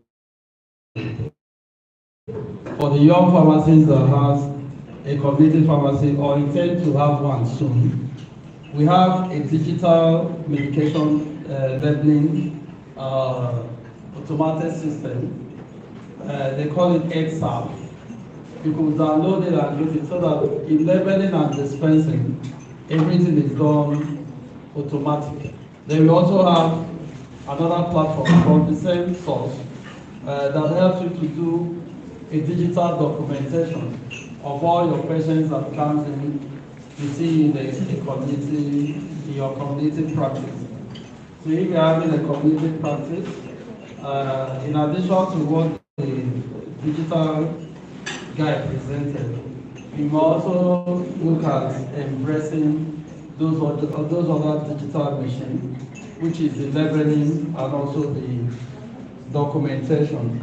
And then for the white pages that are starting up, I want to give you information that ACPN National is partnering with some financial institutions for loans at cheap interest rates. It's called the health loan. Polaris Bank is one of them, for those that may not be aware. Maybe you started and you need more funding to upgrade your facility in terms of stocking. You can approach Polaris Bank, you can approach Sterling Bank, First Bank, and Fidelity Bank. Those 4 banks already have some MOU with us nationally, where you can be giving what they call the health loan. And that will help you stock up your premise for the young pharmacists that are just starting. And then programs like this are good, like you're going to have a life support training, but I want to inform you that a lot of trainings are ongoing, and sometimes in conferences you see those trainings. Like there are a lot of trainings on vaccination, particularly COVID-19 vaccination, and currently we also have COVID-19 testing. So community pharmacists are involved in both the testing and the vaccination. And so as a young pharmacist, when they mention this training, I want you to please avail yourself the opportunity of attending them, because that will add value to what you do. The secretary of YPG here seems to be our strong man whenever we are having COVID-19 vaccination. When we are having COVID-19 vaccination and we want somebody to go to the interior to vaccinate, as soon as you call Peter Psn, in the next 2-3 hours, depending on the distance, Peter Psn will arrive there and deliver. Please stand up for recording. It's my strong man in COVID-19 vaccination, and he's a white PG. In fact, instead of COVID-19, it was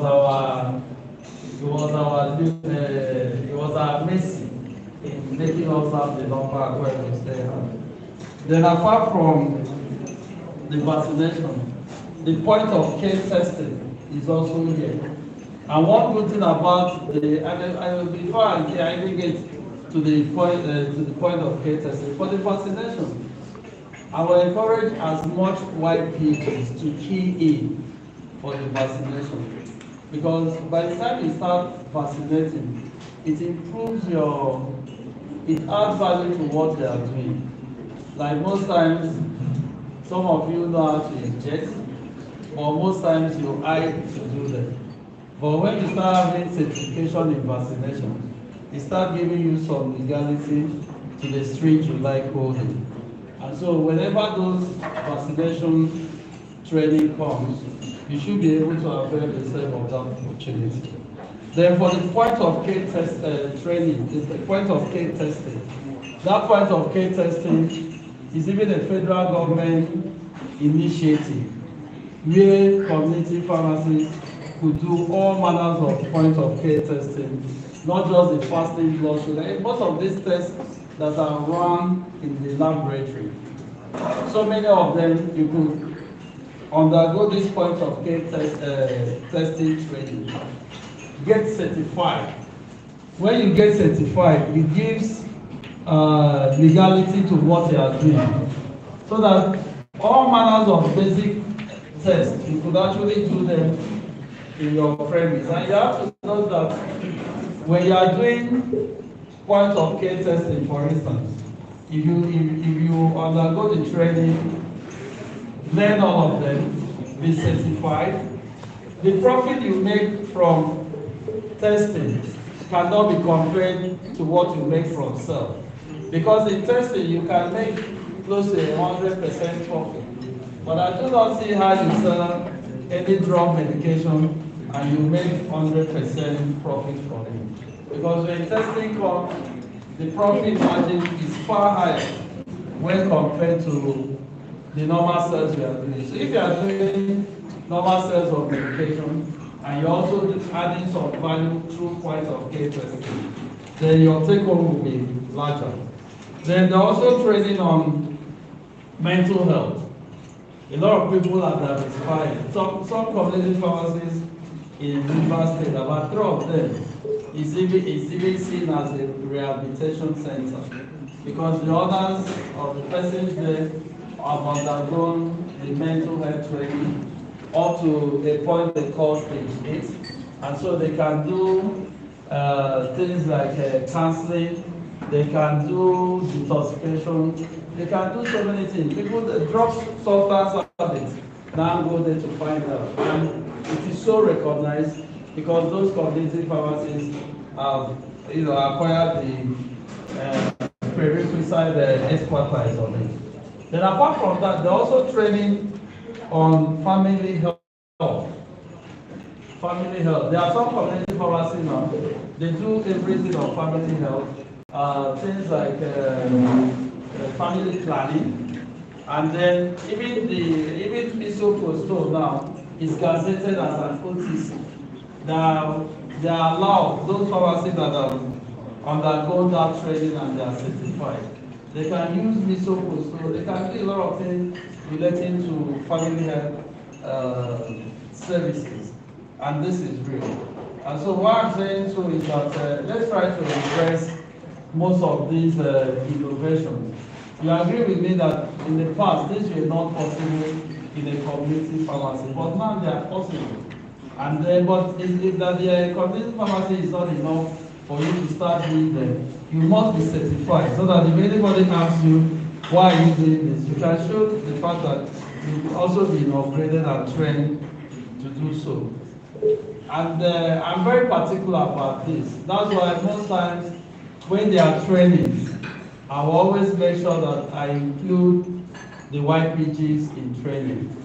I think about so a few weeks ago there was a training in Port Harcourt that was fully sponsored. They needed about 20 community pharmacies in the state. Was it 20? About that. But I did a reservation for 5 slots for the YPG. And because I wanted the YPG to participate in that training, because everything was sponsored up to the hotel they stayed. And the YPG coordinator gave me about 5 names that were to go for that YPG, for that program.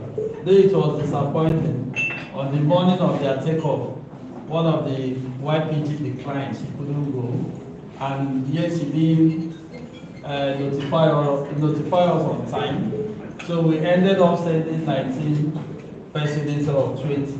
When such opportunity comes, let's please embrace them because it will enable us perfect whatever we are doing. And then on the final note, I would like the YPG to have more positive attributes. We are trying to make sure that the YPG are recognized, the YPG are well paid wherever they are serving. But some of the attitude of the YPGs are not helping. When you look at register and go, majority of the register and go people are the YPG people. They just go register. By the time they allow the non-pharmacists take over all the space, by the time you want to practice, you will not be practicing in the intervals because there won't be any space here. And so it's all of us to engage in most of those sharp practices. Let's rather say how to increase our value so that even if you are doing a local somewhere, you could be well paid. And so I end it there. Thank you so much for having me.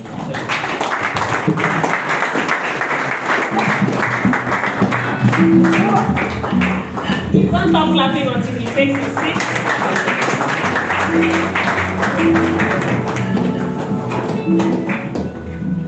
Okay, thank you very much, sir. You see, the origin of register and go is like this conference now. 170 register and the end. You see, that's how it starts. So we need to really fight it. When you register for conferences, Uyo is just here. We are hosting, you get. The transport hire is 200 naira or 250. You'll be here. Well, you registered and you're not here. Please, last reminder, anybody you have known that registered for this summit and the person is in this video, tell the person to make his or her way to the venue now. There's basic life support training. There are a lot of freebies. Young pharmacists were fully sponsored to Port Harcourt for a conference that cost hundreds of thousands. These are the kind of places you get these updates. After you guys will say we are hiding updates. Updates day, but no one come out. Okay, at this point, I will be inviting the immediate past chairman of Akwa Ibom State Pharmaceutical Association, no, I beg, no big bands, Pharmaceutical Society of Nigeria, in the person of Dr. Akpabio to give us his words as a father, as our lecturer.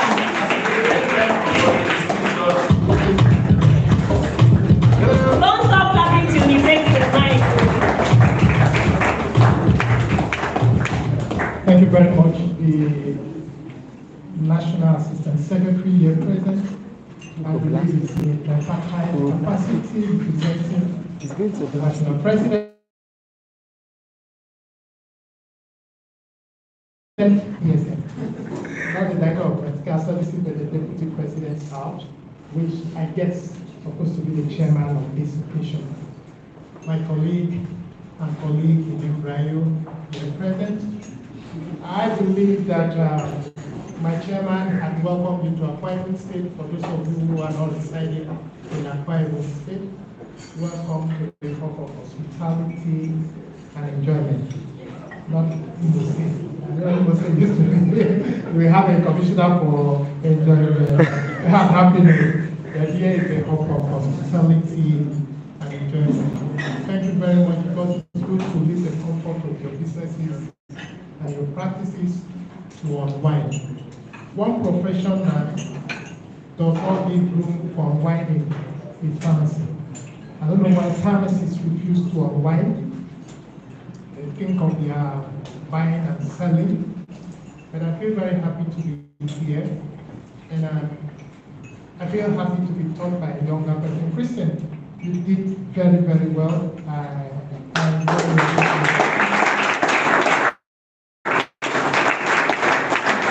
Indeed, I was also taking notes. You know, I say, wow, this is knowledge, not artificial, acquire and naturally endowed. You go places, and I want to hear your name in bigger fora than this. Thank you, young pharmacists, for coming. And one thing I have learned, the entrepreneur and intrapreneur. For me, the entrepreneur is profit-centric.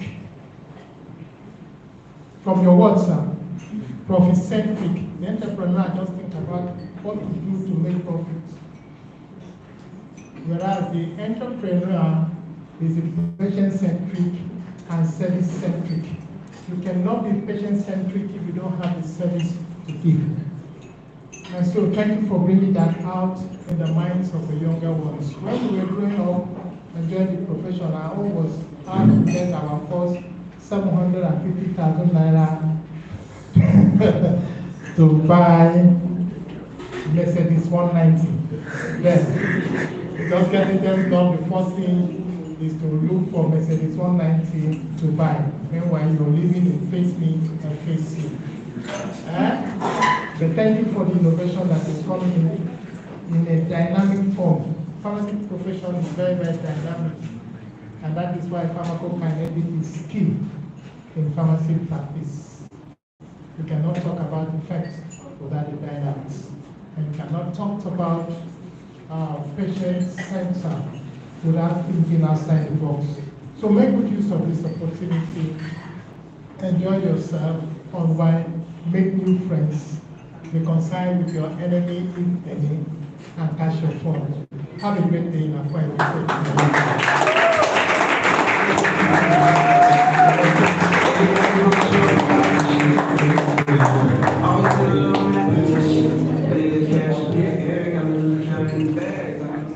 Thank you so much for that amazing welcome, sir.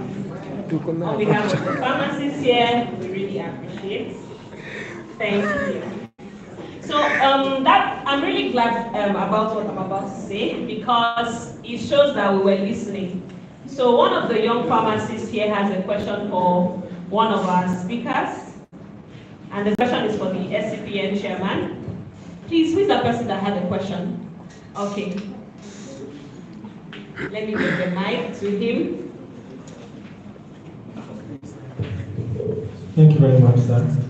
My name is Daniel University Dentistry. So I mentioned something about soft loans. Soft loans for YPs, for pharmacists who want to venture into community pharmacy. Who want to venture into community pharmacy practice. And that's a very, in fact, that's the most important thing some of us are here.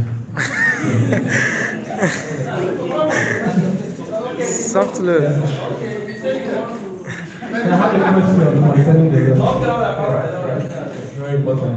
So I need to know, sir, we don't want to start and then we are doing something else. So can you give us a rough estimate of what you think the interest rate would be? If you hear something large, just leave it. Interest rate, sir. Is it friendly pocket? That's what it's asking. Yes, the interest rate is very low. That's why they call it a health loan. And what they give you is dependent on your turnover. You can't go with zero account. Maybe the account statement shows nothing is happening there, and you go and get the money from them. You would have started the business because the loan they will give you will have to be in pari passu with what they are doing already. The interest is low, and the amount, like about 2 months ago, I signed for a community pharmacy and they gave as much as 40 million. That 40 million they are giving to me is based on what he has in his account statement. But then, when you go, depending on what you have, because the bank too want to make sure that when this loan is not a free money, when they give you, you must be able to return it. So they don't want you to collect like in Sterling Bank. The way Sterling Bank does theirs, of course, that 40 million, the Sterling Bank assigned. The way they do, if you want to collect the loan, after everything must have been satisfied, what you do is you go and buy. They make sure that the money is for purpose of the product. So you can go and bring an invoice from any vendor. Maybe they say they want to give you 5 million. They won't give you the 5 million into your account. They will pay a vendor because they believe that what you want to use the money for is in stocking. So assuming you have a vendor where you want to go and buy anywhere, And well, maybe there may be even two vendors. Maybe they want to give you 2 million naira loan, and then you want to buy 1 million here and 1 million there. They will not pay those two people, and they spray within 12 months. You know, I think first bank even do 2 years. So it depends on. But what you should know is that if you go the shorter it is, the more the interest. And so the interest shouldn't be so much a challenge. It's the ability to utilize it, be honest, have security around your business, make sure your inventory are right. If you're able to pay them, the more, as soon as you finish paying them, you are right for another one. Like the person that got 40 million, first got 25 million, finish paying it, and they get 40 million. Next time you want to go, depending on the performance, then they give more. And they even have a credit card. I think Polaris Bank is doing it. A credit card where they just give you what looks like ATM card and 1 million in it. Or 2 million. I think it's 2 million. 2 million credit card. But if you are qualified, they just give you that card and you start spending. It's like having 2 million in your account, but it comes in a special card. You could use it on any POS and all of that. So my advice is, the loan is for people that are already in the business, because you must show that you started. Otherwise, they can give a white PG loan and you can take the money and you can buy one big car and start throwing parties. So they want to make sure you are already in the business. Thank you.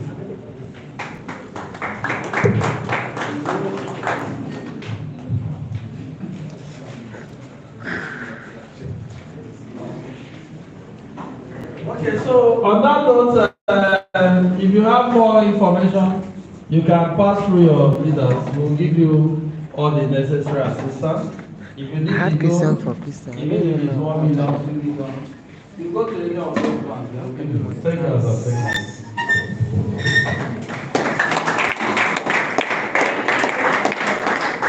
Thank you very much.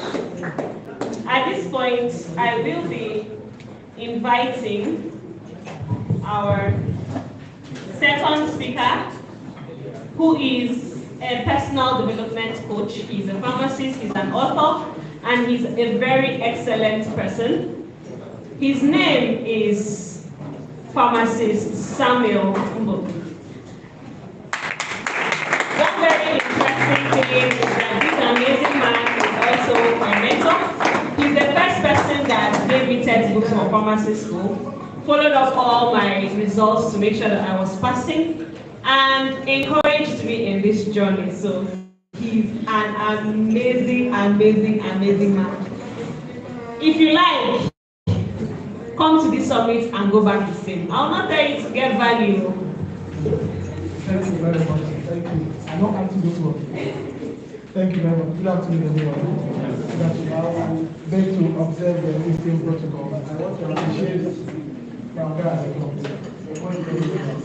I've seen my friends working and Felix. Good to see you. And my organ pharmacist. Good to see you.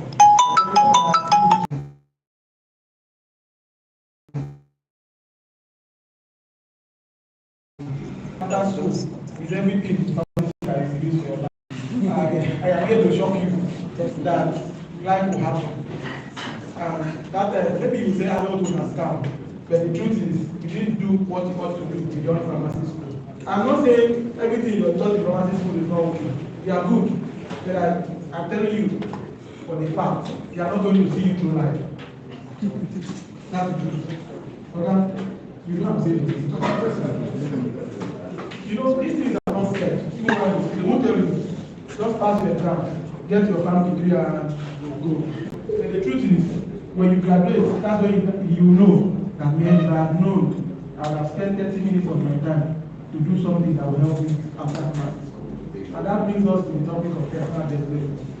I started in pharmacy because I've had development as being platform to speak that pharmacists, so to say, have not. I'm not saying going to school to get pharmacy degree is not good. I'm telling you, develop yourself. When you read pharmacy books, read other books. Because all there is to make you succeed in life is not in pharmacology.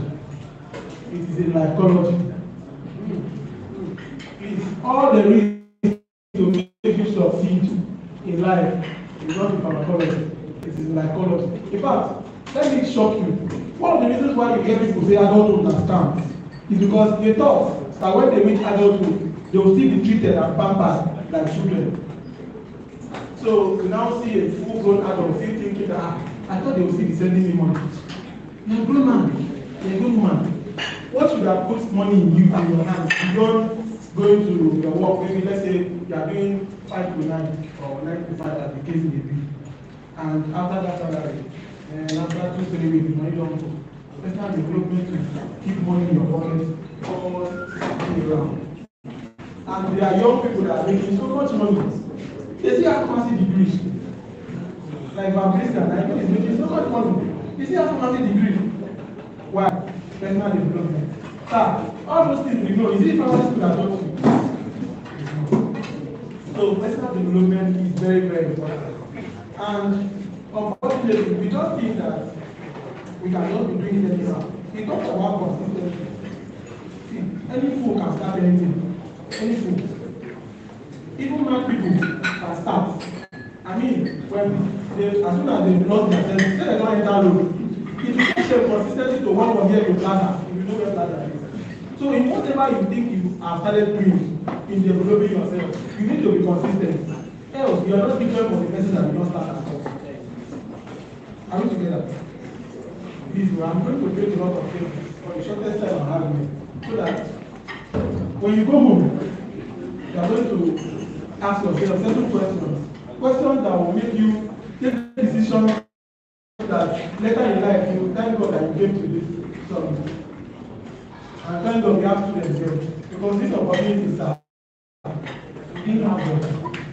The only time we have this kind of opportunities was during National Parents Convention, where we are this guy so many years ago. That's the only opportunity we have. Even those parents convention, people don't come out. I wouldn't have known him if I didn't used to go to parents convention. It's part of personal development. The people you see or meet, the books you read, play a huge role in your life. There is no, except you have a big daddy somewhere, or you have your uncle that has kept packed load of money for you. Then if you don't, please invest in personal development. It will cost you your time. It will cost you on TikTok. It will cost you endless scrolling on social media and looking for trolls and crews to catch. Please catch that cruise on the frequency of developing yourself. So how do you go about all this stuff? Because it's a lot. I'm just going to speak briefly on why you should develop yourself and how to do it. So during 2013, during the strike, I sat down and after 1 month, I was worried. And I asked myself, why did I die like this? So assuming I don't believe would I have been able to do something with my life? That's how I started. And one of the books I stumbled on really helped me. The 3 books from the Psn-Young, Take the Risk, Think Big, and The Big Picture. So after finishing these books, I began to think of what I should do. One of the first steps that I did was that I used to do math very well, even though my former one almost won my hand. So I went to an evening school. Sir, I can teach math. That's when I knew that no matter what you know, you see this certificate. Because at the level of relevance, just what you know might not help you. They will tell you, show us how we are sure that you can do it.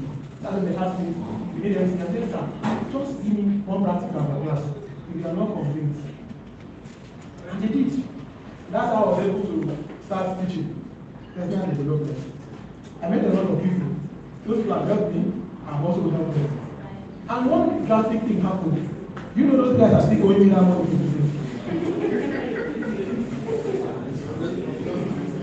The place, my life changed.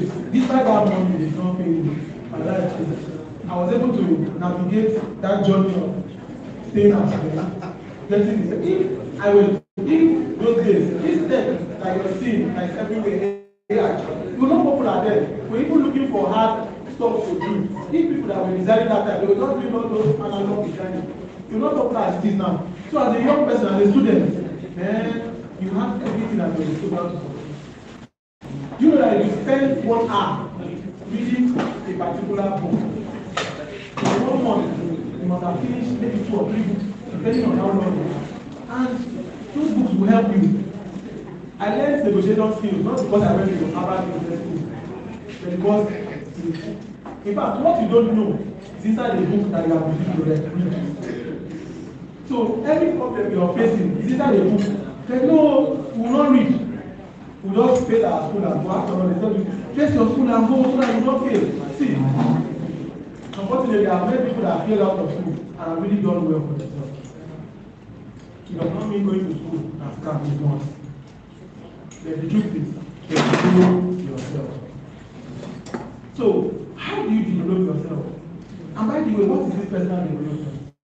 It's not simply everything that you need daily that adds value to your life.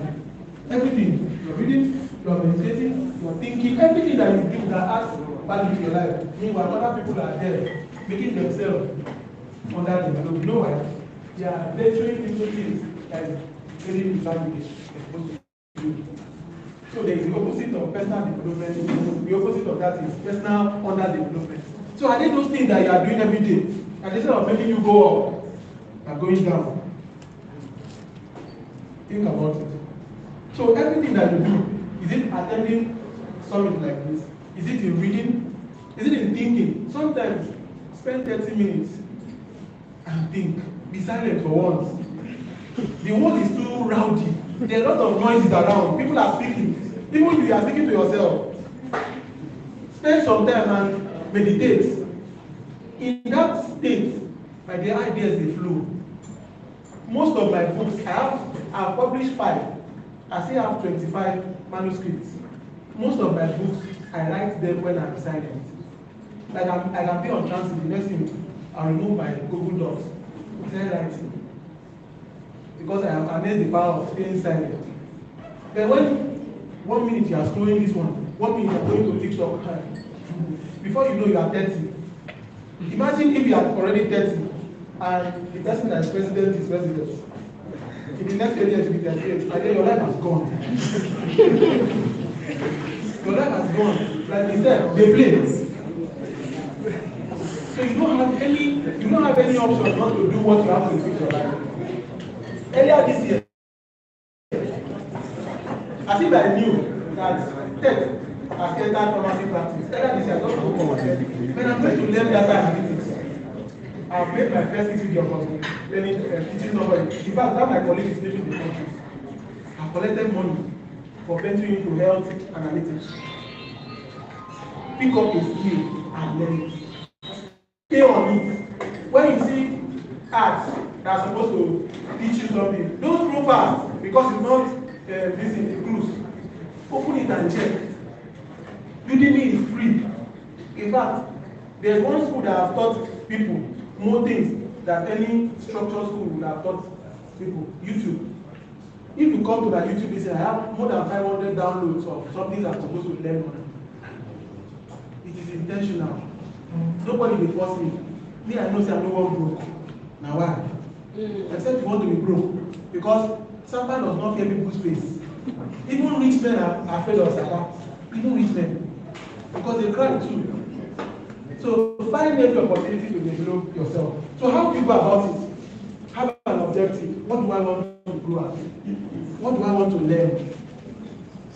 What is it I'm supposed to know that I don't know? Young pharmacists. There are lots you don't know about even the pharmacy we are practicing. In fact, no knowledge is the lowest level of knowledge. What do you think you know? There is so much to know. But if you just stay at okay, I know few drugs, there are drugs that action. When you see case, you run. When you see case, you run. Why? Because you have not prepared yourself for those cases. And that's why when patients come, by again looking at your face, they will know this one don't know what they talk about. Patients are very smart now. In fact, like they're sitting in front of you, They are googling what they think their problem is. You need to have a superior knowledge to counter whatever they are doing. Because they are going to Google everything and come and it's you that will tell them, see, what are you doing? I already know your skill. By the time you start moving stuff, I don't mean stuff that they will not understand. By the time you start telling them what is wrong with them, fam, how do you know? I'm a spirit. Personal development. If I used to ask some people, if you have related the last 5 years, and the only thing you can remember you read was your last note before your exams, you are backward. You are backward. See, you know one of the reasons why most young pharmacists think that their employer has given them targets is punishment, because they don't want to stretch. You know how you'll be able to meet your target? The extra thing you are able to add to what you are doing. And it comes from personal development. Without that, you are just going to, let me tell you, there is no place that you will work at the level of performance will not be demanded from you. And when they demand that performance from you, and you are not willing to deliver, first you think they are being strict or wicked. Secondly, this place too much. They are looking for where to reside and go to the next place. Don't worry, go there. That personal development you are running away from is pursuing you. Hope you're together. So how do you do it? Find an objective. What do I want to do? What do I want to learn? What is there for me to learn as a pharmacist? And then what is there for me to learn as side hustle? Everybody is doing side hustle. I know we have demonized salary earners. The truth is, a lot of people will always be salary earners. And there's nothing bad about it. Because there are salary earners that can even pay that much. Salary earners. So when it used to happen during COVID-19, when people want to sell affiliate marketing course, they will tell you, leave your salary, you can leave your salary in 5 days. But then people are committed suicide because they bought courses they could not sell. What I advise you is, do your salary work, leverage from there, and plan your escape route. That's the thing. And it can only come from developing yourself. Because there are a lot of things you need to do to be able to escape that level that you want to be. Because at some point in our life, everybody wants to escape one level to the other. And you need to have the knowledge of the next level to be able to get there. You don't use the knowledge of year one to want to pass year two. You are going to fail in flying colors. In fact, you also feel that your village will tell you, is it this one that will not be? You are religion. So, find your objective. Number 2, look for a right mind. Don't company with C. The truth is, if you are a friend with a person that thinks that personal development is waste of time and punishment, in fact, when I wanted to publish my first book in 2020, I had somebody who told me, what are you doing? Have you finished practicing pharmacy? I was like, okay. After that day, we are not friends again. That's sweet. Find like minds, people that will support you. They don't believe in what you are doing. They will tell you, just try. I know you can do it. Those kind of people, follow them. They don't believe in what you are doing. Meanwhile, don't expect anybody to 100% believe in what you are doing. They are not you. Now you know where they go. So the good ones, they will just tell you, I know you want to do something. Just try. I may not understand what you want to do. Not the other ones that will tell you, what are you trying to do? I was reading about the history of Facebook. The first time Facebook came out as a social media platform, they criticized it. They questioned it. Facebook today come. I won't be surprised. Facebook will start buying people. Because they're already buying all the platform. Anyone possible, Facebook will buy. I'm hearing that he wants to buy Telegram. I bet the guy should help us. Because that will be monopoly. But Facebook is one of the biggest social media platforms today. Company with people that will promote what you do. I know we live in a society where everybody is minding their business. Don't see your friend or your colleague that is starting something and you read that post and that post makes sense to you. You scroll and pass. My dear, like it and share it. Don't be enemy of progress. The sky is very big And you know what? When you do that, it's going to give you motivation. This person is doing this, and I'm liking and sharing. So I have something inside of me that I can also produce for people to like and share. The next one is be willing to pay the price. If you are not ready to pay the price, you are not qualified to get the price. If you are not ready to pay PRICE, you are not qualified to get PRICE. You are not. In fact, one of my mentors said that if you don't sweat, you are not permitted to lick sweet. If you don't sweat, you are not permitted to lick sweet. Why would you lick sweet? When you don't know how sweating is. Be willing to pay the price. It's going to cost you money. You are going to buy books. Don't use your last card to buy books. All those things they are telling you, use the final money to buy. If you change your life, it's a lie. It's a lie. Because when you use your final, you are a student, and you use your final money that you want to, you're supposed to use and eat for the week to buy book. You're on your own. I will never tell you to use your last money to buy my book. Then be willing to pay the price. There are some money that you're not supposed to eat. You don't eat it. They are not for feeding. They are for planting. Those money, you know when they come in. You know yourself. Even the Holy Spirit will be telling you this money, invest that. Then you eat it. Because Papa is always calling your name. He wants you to join him. There's a skit I watched yesterday. A lady sent somebody to go and buy something, and the change was supposed to be 800. The guy decided to hide the visit. And there was another young man that was based in white. He wrote there Sapa. So he was like, where's my change? So the Sapa was now coming closer to him. Hit the Sapa, give me my change and beg. Because I don't want to go with this guy. So that's how it is. When you decide to eat everything that comes into your hand, our village people will bear the blame. Developing yourself will cost you time. You will not have time for TikTok. You will not have time for Facebook, Instagram. Yes, you enter there and go. Because always there are people that just visit that place for scrolling. Scroll. The time you're supposed to use in doing something for your life, you are scrolling. You are scrolling past your life. You are just going like that. You are just going like that. And the truth is, the feeling is cool. As in, it's interesting. But what I want to advise you, instead of using that time to scroll, why not use that scrolling time to pay yourself? That means everything that you set out to do to develop yourself, when you have done it, use that time to scroll. Use it as a payback. For example, you have done a to-do list, and you know that, see, I cannot scroll as I used to scroll again. When you finish everything you have done, oh yeah, from 10 p.m., we can use that scroll. Let me see whether sleep will not catch you. And if you do it that way, you know that habit of scrolling will go. Do it 1 month, do it 2 months. If you see your life and say, hey, I'm not scrolling again, you are starting making progress. The next one, this one,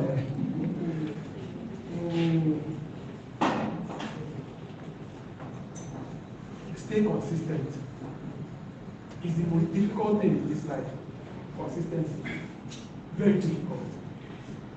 Even the rich men are still struggling with it. Because we are what? Humans. Stay consistent. Try as much as possible. Life will happen. Sometimes you will not feel like doing it. It's normal. Don't allow anybody to tell you that those motivational speakers that will tell you aspire to aspire. It's a lie. It's a big lie. Because no human being has that tendency of doing one thing consistently without feeling tired. It's not true. It's like the things that takes you out of your comfort zone. It's not true.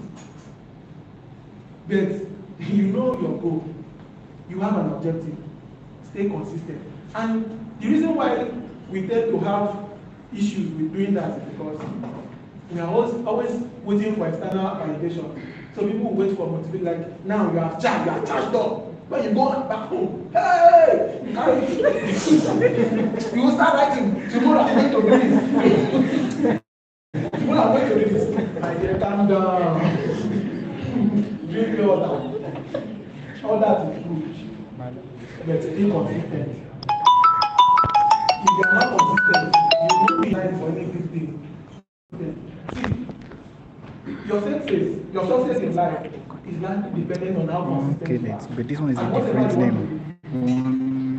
do, One you want to do bipolar name. I yes, didn't take notes very of good, it. but develop yourself. Whatever you want to do, develop yourself and stay consistent. Persist. Imagine what happened during COVID-19 2020.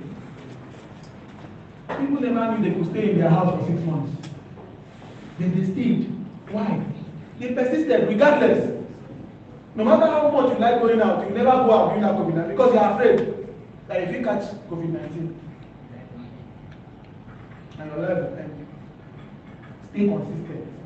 Try as much as possible. If you cannot, hook up with somebody like this. You know that person is good at staying consistent. It's not that you are going to be reading. If you don't get now, you sorry. Okay, thank you very much for that amazing session. While we were here, we had the presence of one of our panelists, the Managing Director of VIK Pharmacy, in the person of Kunyefa Felix. You're welcome, sir. I don't know, I saw this hall full some minutes ago, but it looks like after they get that first meal, some people disappeared.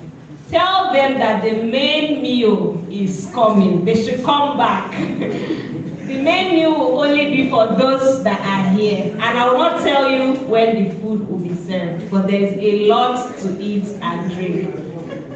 Biafra people, Rivers people, Cross River people, Delta people, we kept to our words. There is enough to eat and drink. Tell the students that are going in and coming out and perambulating that this is the right place to be. The beauty of summits is that you get to meet people. There are a lot of dignitaries here. Everyone here is somebody. You could get a contact that will change your life. But the problem is that you don't show up for summits.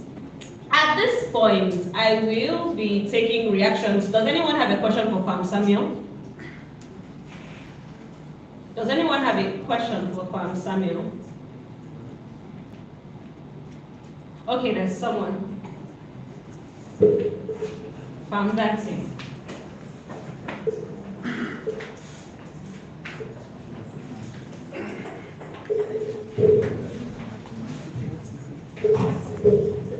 Permit me to start with existing. Samuel, please, I just want to ask a question. In the journey of personal development, what are the things you start doing myself? At what point can I say, yes, I love myself to an extent, and this is it. Thank you.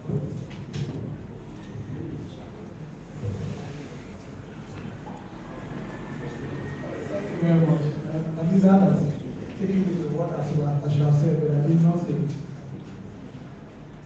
Personal development is a marathon, not a sprint. You don't start today, and after 3 years, I've arrived. Don't go to see the family.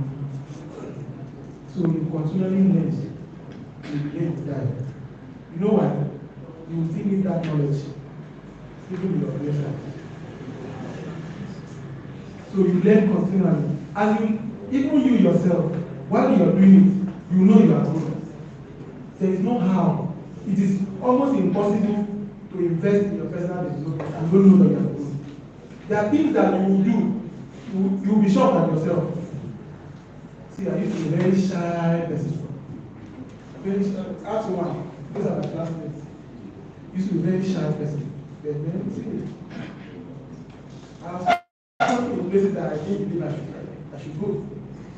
So you continually doing it, continuously. And the more you take responsibilities for things that come your way in developing yourself, the more you get bigger opportunities to keep growing, keep meeting people, keep growing. You don't, for example, if you have learned negotiating, for example, which I know will help you, and at some point, has there been any point where you are satisfied at the kind of money you get? No. You want more money. In the same vein, The knowledge that will get you more money, you still have to acquire it. So you continually learn. You keep learning, you keep learning, you keep learning till you arrive at your level. Thank you. Because that's where it stops. How have I answered your question, sir? Are you satisfied?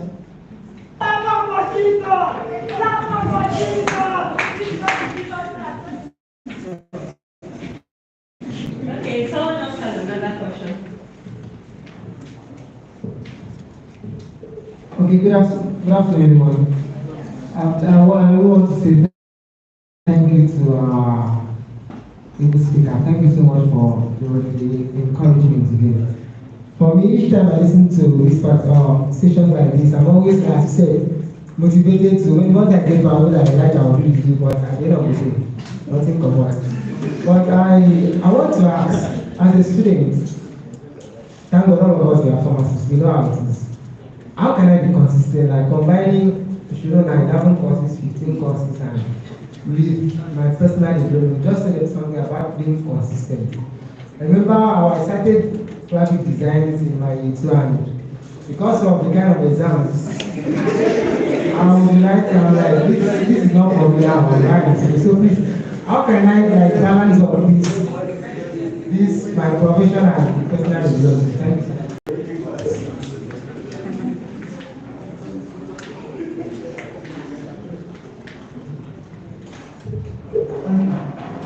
Do you read your pharmacy books for 24 hours? Do you? Yes. Do you read your pharmacy books for 24 hours? So the truth is, it's not about not balancing all the things you have to do. Have you seen a woman like a career woman and still has a family and still taking care of her household? You know what I mean? But those ones, they get to it. So the thing is, you just have to keep each of them in their order of priority. All of them are important. As important as going through pharmacy school is. My brother, your personal development is important. I don't want to say your personal development is more important than this. But the truth is, in fact, going to school is part of personal development. Because you need that structuring level of structure, you know, there are people that are very skilled, but there is no structure. So they become, it's just like that young woman, that auxiliary nurse of the vast health. She might be skillful, but structure no dey, and she's in a mess now. So what you do is, write down the things you're supposed to do every day. Include your personal development pursuits there. While in school, I used to leave school. That's when Pastor Akuma Yoga used to hold School of Purpose. I used to leave school. I have skipped one class for that. I did not fail. I didn't fail. So if you skip 1 or 2 hours to do what you want to do that will help you after school, you are not going to fail, my brother. If you fail, that means you're not developing yourself. You won't fail. I tell you the truth. I went through formal school too. I still have my colleagues here. So if you skip maybe 1 hour or 2 hours to do what you want to do, you won't fail. This is my chief. When I came in, you know what he's doing? He's a pharmacist. He's designing an induction flyer and just as somebody. Am I right? So how do you do it? When I came in, I saw him in his computer, he's designing.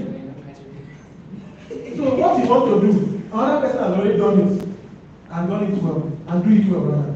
So what you need to do is prioritize. Do I want to finish school and just bear the title pharmacy with nothing, no value attached to it? Because the truth is, there are some people that the only thing they have is that title.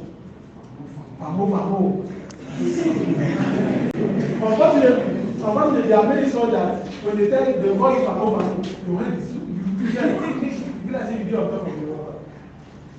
But when they place value creation, you see that we are empty.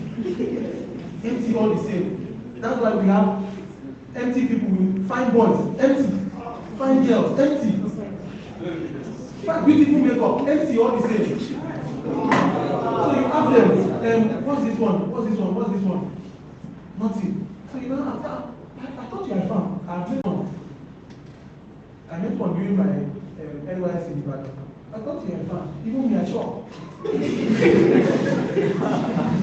So, please, as much as going to pharmacy school is important, please developing yourself is important. See, I'm not to speak about it. I don't want to. See, let me tell you the truth. There are people now, our colleagues, that are not eating from mother and business. What they learn while going through school. Pharmacist, I don't know whether he's doing the same thing he's doing at college. This guy, during national conventions. So, everything that you need to do to help you go through school and outside school, please prioritize it. It's going to help you. So don't say, how do I do it? Try. It is possible. Leave that comfort zone. It's not helping you. It will not help you to stay comfortable in life. I hope you get it. Maybe later we can speak talk. Thank you very much.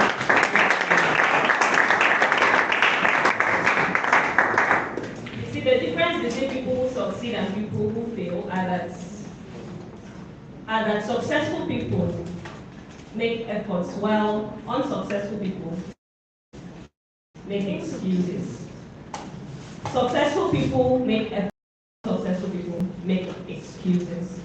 So, standing before you here is Pharmacist Marvin, a multiple award-winning pharmacist and best-selling author of this amazing book, And Pharmacist Who Happened.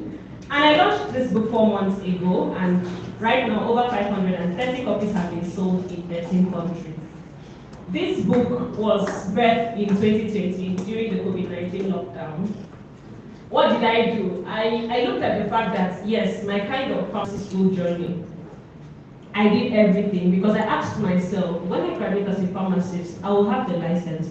So what would distinguish me between every other pharmacist that has the license, right? And I decided to do a lot of personal and professional development, take courses, go for events. I made a lot of money from other things that are not pharmacy, more than I have from pharmacy. And I'm now currently serving in somewhere, one village towards the end of the world in Nigeria. And they're not paying me, no accommodation, but I'm living comfortably. As you can see, I look good, I smell nice. Yes. And that's because I have decided to put in efforts. Right now, I make soaps, I make bleaches, I make Izal, I make Dettol, I make every kind of germicide. I write, I talk, as I am now, I do a lot again. So I can never be poor, even in an example. You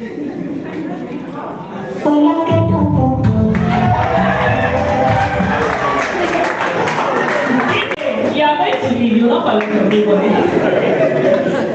And I'm saying this because pharmacist, Dr. Patrick, the CEO of Ontario Pharma Venture and Factorial Laboratory, again in Delta State, decided to sponsor 4 copies of this book for the first 4 pharmacy students that came. This book is selling at 5,000 naira for the hard copy, and he has sponsored 4 copies. But I've decided that I'm going to give it to the first 2 pharmacy students that came, and the last 2 that will leave.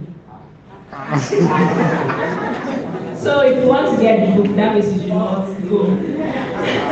I'll be calling the panelists up now to the high table because that is going to be in view. We have pharmacist Ikemesis Udo, a fellow of the West African Postgraduate College of Pharmacists, a public health pharmacist at the University of Uyo Teaching Hospital, the pioneer chairman of Psn-Young Akwa Ibom. Please, sir, have your seat on the high table.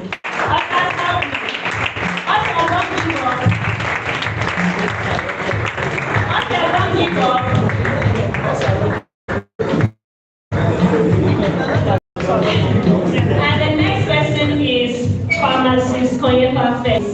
He's an orator, he's an amazing pharmacist. He is the MD of BIK Pharmacy.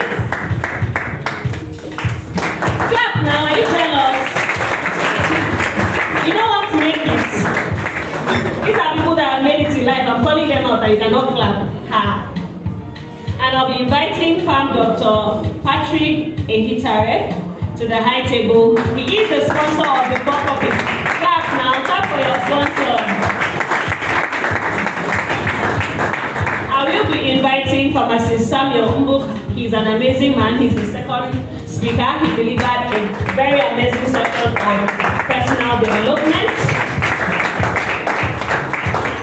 And the last person I'll be inviting now is Pharmacist Christian. Please, you have your seat on the high table. This is the last time I'll be making this announcement. Lunch is going to be served while this session is going on. I won't tell you which of the sessions, but if you know anybody that registered for this summit and is not here, tell them to come now. There'll be a basic life support training after this. So you're going to learn how to do basic life support and pre-first aid. Imagine, these are courses, these are skills that people pay hundreds of thousands to learn, but you're learning it here for free, courtesy of the planning committee of the South Regional Summit, the second edition, happening live in Uyo, Akwa State, Nigeria. While we are still seated, permit me to make welcome for this amazing company presentation, the country manager for Grace Johnson Pharma, the country sales manager for Grace Johnson Pharma. He is no other person than Pharmacist FA. Sir, you have the floor now. Ushers, please help me make welcome the amazing Pharm FA.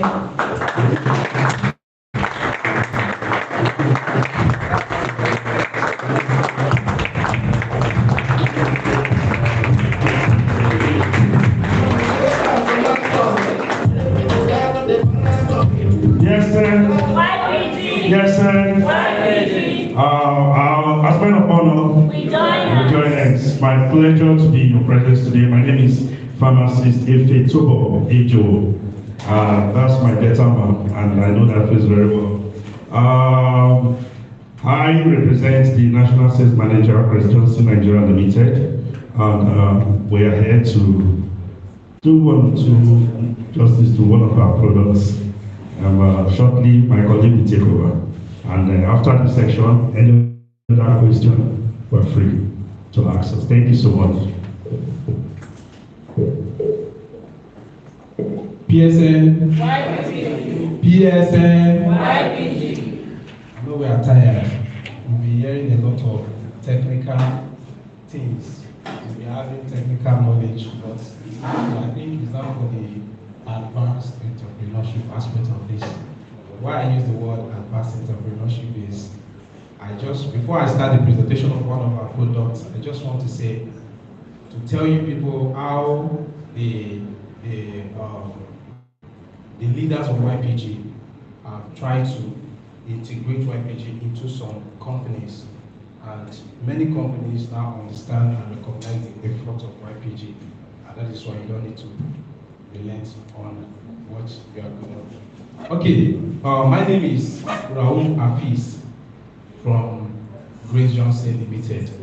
You understand? And please, before I continue, I would like to call my national NSM, National Sales Manager. I want him to be here.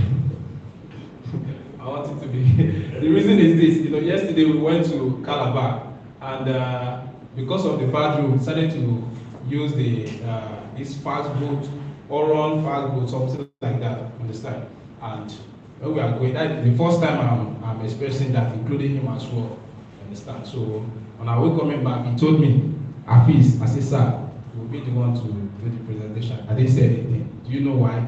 The pressure I'm currently undergoing, I don't want to talk because my focus is let's just last the first. So I don't say anything about that. So when we reach, I said, I will just present. Say yes. I said, okay, no problem. He said, with YPG, I said, okay. On my mind, I was saying, could I make it elder instead of young? Because, I like young people, we are still very active when it comes to this field. And there are some researches that we've done in the past that when questions come to me, I'll be like, what do I want to I say, okay, no problem. What I will do is this, I will make him to come to the front. When his advanced question comes, I'm saying, sir, please, here are the floor. So that's by the way. Okay, Grace just said, please, I want you to, let me introduce my company. Grace Johnson is a pharmaceutical company with over 30 years in the pharmaceutical field. Grace Johnson a long-time established pharmaceutical company, started with the wholesale line of business, talking several lines of different pharmaceutical brands or products. Calling the bill to expand in the pharmaceutical line of business and the establishment of trade and marketing line. Yes, blah, blah, blah, all that. What it's all about is that the company has been in existence for years and has been into the pharmaceutical industry for years. And that is why I said that the advance in entrepreneurship is now, because when the company sends us a memo that they want to be involved in YPG, we that we are always in the field, we don't know the value, but here today, I understand the reason why. And the reason is this: they see the advance, they see the future. Like when one of the presenters was discussing, he talked about digital marketing in YPG. You understand? And when you check back, you see that most of those pharmacists, a lot of pharmacists don't have this knowledge. And I say myself, oh, that's the reason why Grace Johnson decided to penetrate the industry, this new product, through YPG. You understand? Because they see the future. You understand? That's why I say these are advanced, because the same way Grace Johnson see this, other companies will continue to see this, and I'm sure that you all will not disappoint. You understand? You must always want to deliver when the time comes. You understand? So that's what Grace Johnson is all about. Then the product that the company is introducing to the market, and they want to use YPG as a tool to spread this product, is called Labette Feminine Hygiene Wash. It's for female. You understand? That is what the product is all about. You know, the product is all about. It's an hygiene wash. You understand? It's for treatment of different kind of vaginal infection. You understand? That is what the product is all about. That is Labette Feminine Hygiene Wash. Is for treatment of vaginal infection. It's a combination of herbal neutral active agents, effective for female genital infection.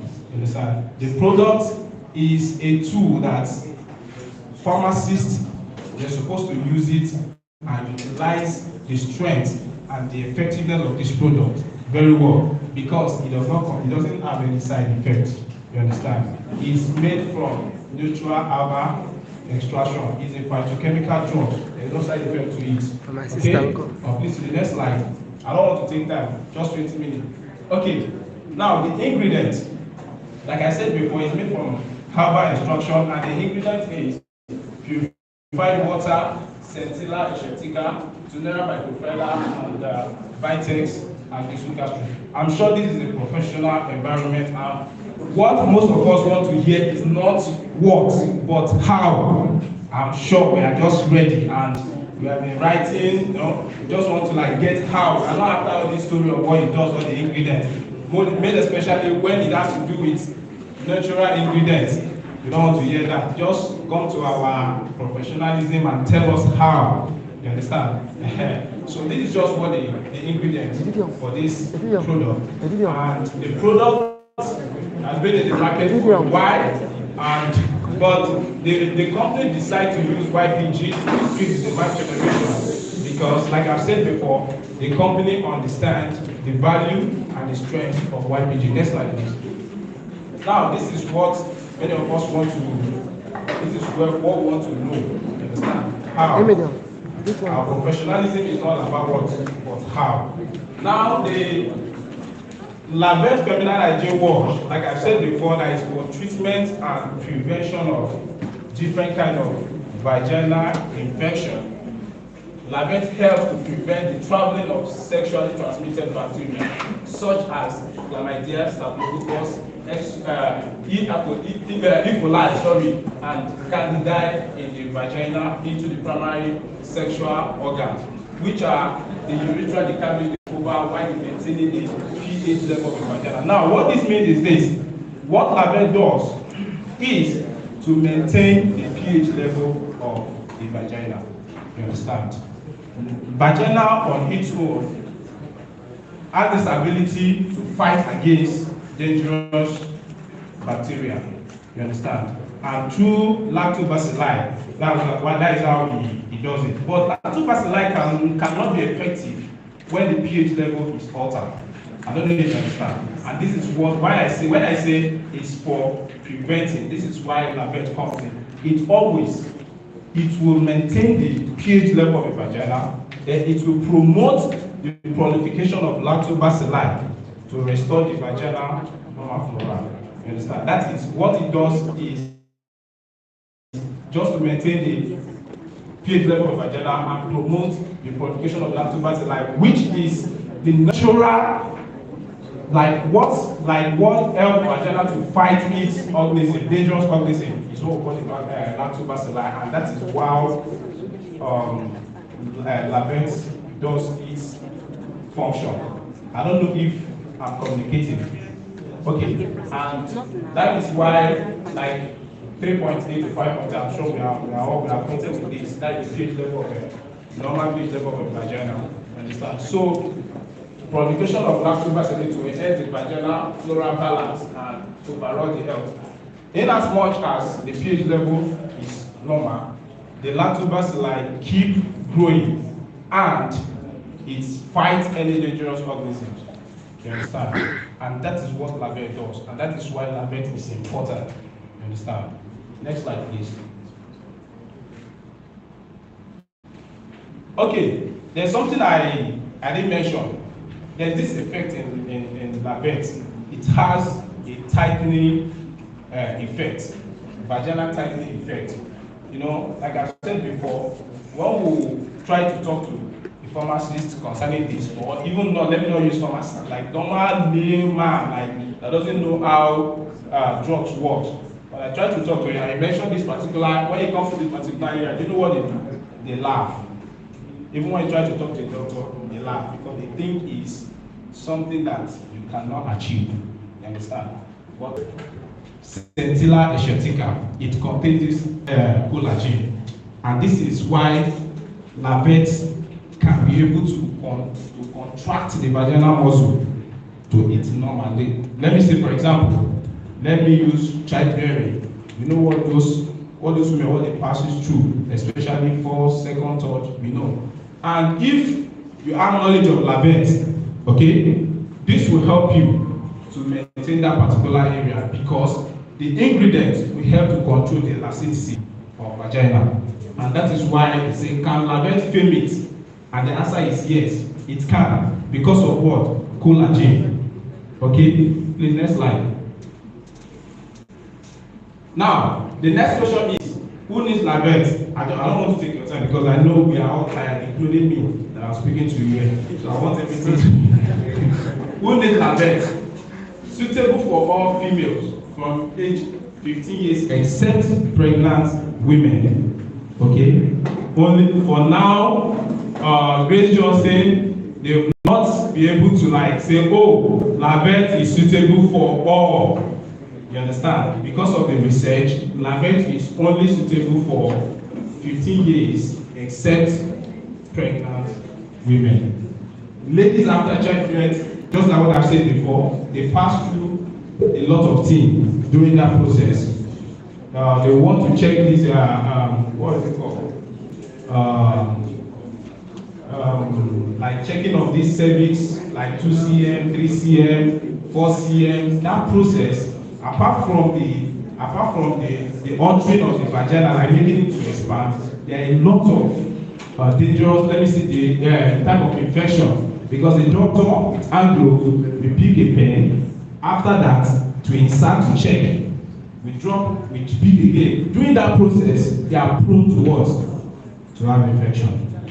You understand? They are prone to be infected. And that, if you have the knowledge of Lavent, you can easily get rid of that.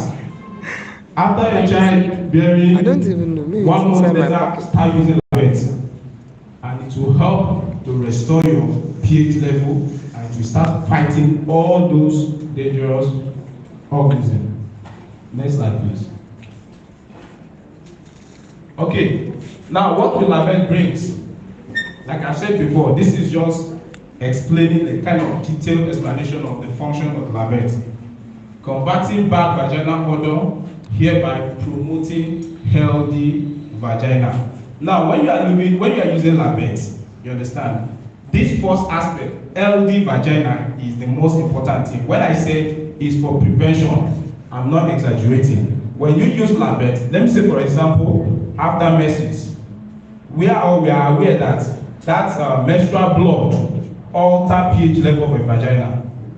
We are aware of that. That is why most of us locally they tell us when you are done, spray your panties outside, do this, do that. It's because of that. You understand? But when you have Labet, you can have this confidence to control that. What you just need to do after your menses, you use Labet. It will restore your pH level of the vagina. That is why they say combating the bad vaginal odor hereby promoting healthy vagina, because that is what it does. It will promote that hygiene.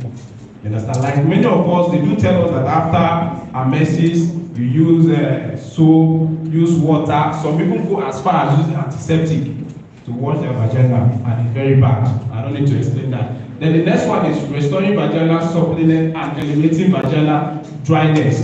Now, like I said before, it restores the elasticity of the vagina. And there are a lot of products that does this. I don't want to mention names. There are a lot of products. But why Labet is different is because the effect of dryness is not there. There is one of the ingredients, let me say, Tunera microfilar. You can browse it. Tunera microfilar is an aphrodisiac. You understand? It takes care of this. There is no dry effect. It helps for that sexual, let me say, it's a stimulant. Let me use that word, okay? And that is why Labet is ahead of other products that you can use to achieve all this function. And the next one is clarity, vaginal itching, improving vaginal elasticity, candidiasis. Now, this candidiasis, let me just explain a little bit. It's one of the, let me say, to a senior colleague in the field of pharmacology. This candidiasis is a stubborn infection. It doesn't go. You use fluconazole, you use it, it will just reduce and it will come back. It's very, very stubborn. Like very, very stubborn. They can attest to that. You understand? But with Labet, there's Labet. We can assure you that candidiasis is no longer a problem. Many people have used it. A lot of will be getting positive review on candidiasis on this particular product. Is highly effective when it comes to C. albicans. It's very, very active. Very, very highly effective. And the ingredient that helps you for that is Vitex. Vitex. You understand? Vitex is one of the ingredients. And when you browse, why I'm mentioning this is for us to have, because just like what they said before, we need knowledge. You can be able to, on your own, make research on them. So that I can be able to get, I can't say everything here, but you will get the knowledge that you need. That's why I'm mentioning it. Like I've said before, it's not all about what, but how. You understand? And that's why I'm mentioning it. And that is why Labet is highly effective on C. albicans. Then the urinary tract infection. You understand? This is, let me say, all these, they are what female, what like is a common infection.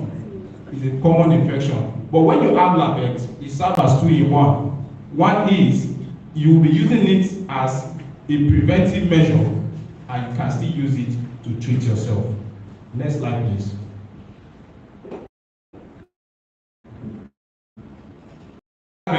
An option that has no or little resistance yet. For now, we have not recorded any side effect on Labet. For now, and it's not, despite the product is a new product, it has been used by thousands of females across the country. Now there is no, the company has not recorded any little resistance yet. A natural preparation with little or no side effect doesn't contain side effect. Labet is affordable. Like I said before, when I mentioned the price, people say it's affordable. Yes, it's affordable compared to what it does. It's affordable compared to what it does, because when you have a product that contains antibacterial and antifungal agents and can give you what you want, when you check the cost in purchasing other drugs that will give you that, you will know that it's affordable. Okay, it's always available, meaning that Labet is everywhere. We've been trying to go around, some pharmacy will tell you that please come, maybe because of they want the product to be in, everybody that is doing business, forget about profession. what comes first is what? Money. Nobody wants to do a business that will tie your money down. Some people will tell you that don't worry, go and come back. When the demand is high, I'll call people and you come back. You understand? Apart from that, Labet is available. As far as Akwa is concerned, Labet is available. I think we've been to almost all the pharmacies trying to introduce Labet to them. They say, okay, as soon as the demand keep coming, we'll give you a call. And with YPG, I'm sure that Labet demand generation will start coming because the company have this belief that it is only YPG that can penetrate Labet into the market, and I'm sure you will not disappoint. Next slide, please. Okay, this is the direction for usage of Labet. Now, how we use Labet? Labet is an insertion fluid. You insert it into the vagina. You shake the bottle very well because it's contained of all this alba content, so you have to shake it very well. Then you soak. There's a cotton wool, sterilized cotton wool that comes with it. You soak it very well. It doesn't have that soak it. It doesn't have measurement. Just make sure it is soaked very well. Then you insert it inside the vagina, but not too far up. The duration, insert for 8 hours, not more than 11 hours. Remove and raise the lower part, the lower vagina area with non-volume hot water. Repeat using Labet once daily for 7 days for more effective results. Repeat process again after 3 days. Everything about this usage is written on the product and is self-explanatory. The next slide. Okay, the conclusion. If you have ever had a patient, sister or family relative that struggled a long time with one recurrent infection status, then Labet is a friend you can trust to give them their confidence back. So please join us to Labet it. Now, this is not ordinary a write-up. You understand? We want everybody because the company believes that the product can penetrate the market through YPG. And according to what the NSM say, everybody here will have Labet. And not just to have it and go and keep, we want you to use it. Treat your patient. You understand? And so that you have confidence in this, because we want everybody to do what? To Labet it. Thank you very much. God bless you.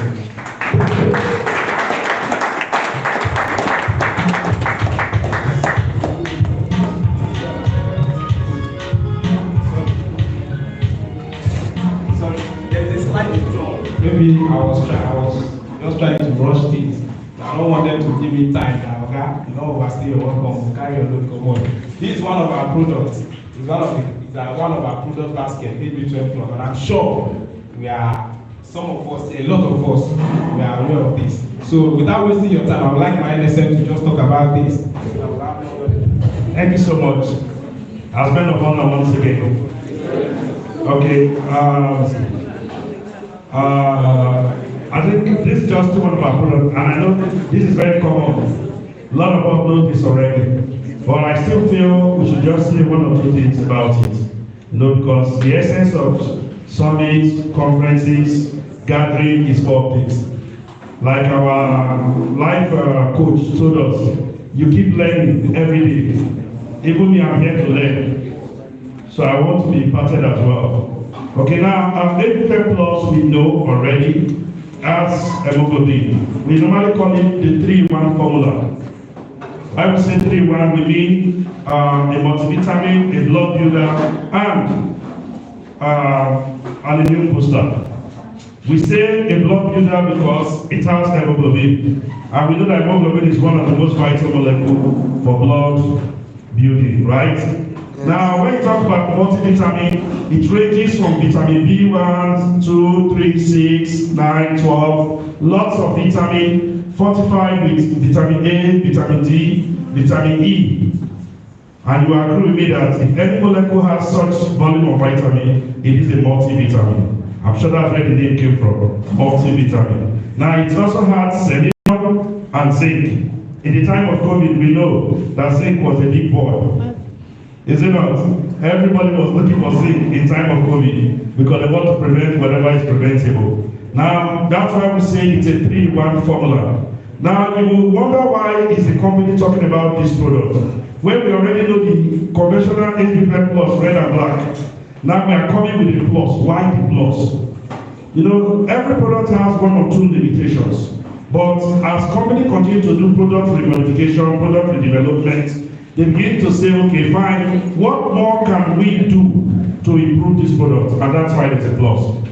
We know that most products has iron, and iron is still not suitable for sickle cell because of one or two tissue overloads, right?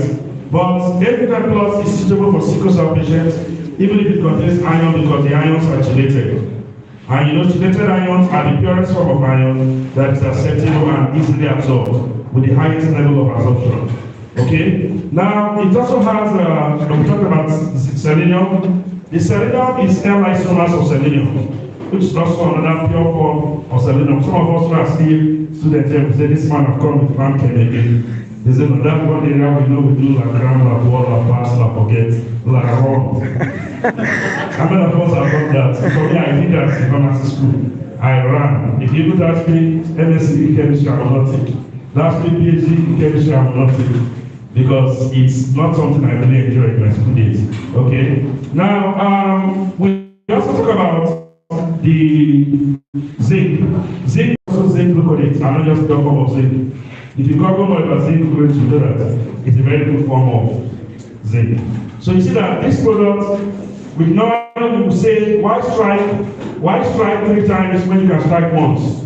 Probably you're a pharmacist, you're managing a patient with severe anemia, and you are trying to give blood. You also observe that you want to give this guy multivitamin. You also observe that I need to boost this guy's immune, maybe 1 or 2 parameters that you are looking at. And you may want to use a molecule, let's say 1 blood tonic, 1 multivitamin, and probably 1 immune booster. Why do that when HBF plus can be your solution? That's why most times we say, why do you strike 3 times when you can what? Strike once. Just give one HBF plus. Come on. Remember days of pharmaceutical care. You know that one of the things you must do is that as much as you want to improve the outcome of life, you also need to improve the outcome of the pocket. Is it not so? So if you are using 3 different products, though you may say, is it not more safe? But professionally, that's not what we're in for. If possible, if 100 naira can take care of the patient and be effective, you do that. I'm sure that will earn your respect. Trying to come to say, no, that pharmacist is good. You know, I've actually managed patients before in community pharmacy, especially, where the guy came with so much complaint, cholesterol, and I did not do anything. No single drug. All I did was lifetime modification. And after lifetime modification, what happened? It was better. Till date, it's still loyal.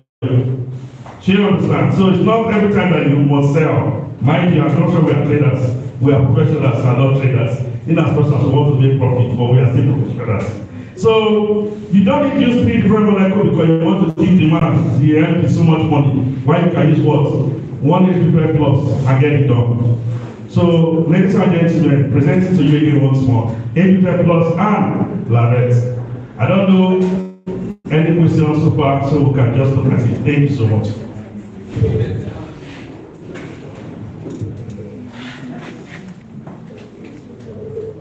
Okay, thank you very much for the introduction of this product.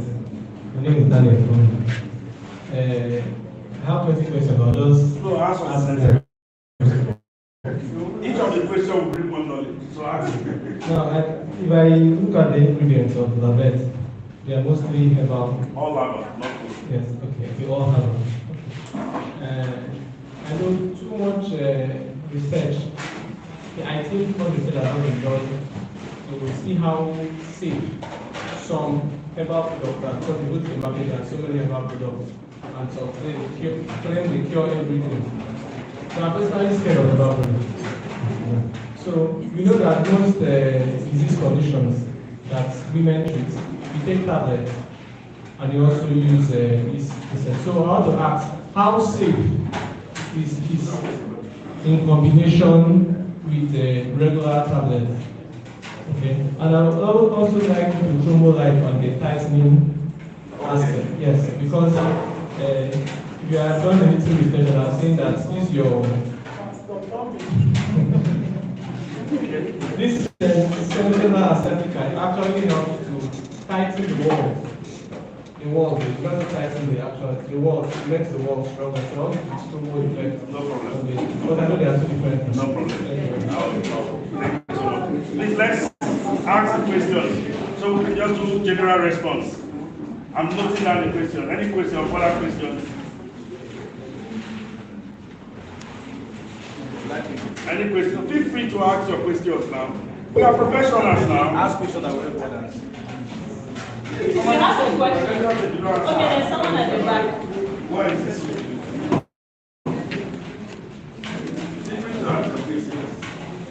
Don't worry, I'm not going to fail. Just ask. You have to be assured. Okay, now I want to ask a simple question about effect products. If somewhat are some signs that people should watch out for while they're using it, like if I have a sister, I'm not going to use vaccination. Like, and to tell her, well, this might come out while I'm using it, but don't worry, it's the normal symptom that comes out.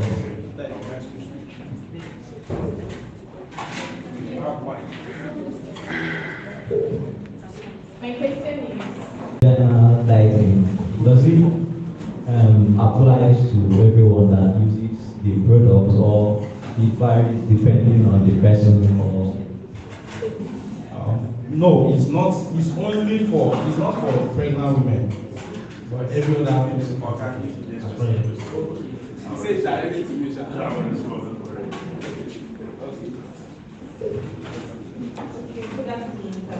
My question is, while using this product, can we still take other drugs like, for instance, So nice to see black question here.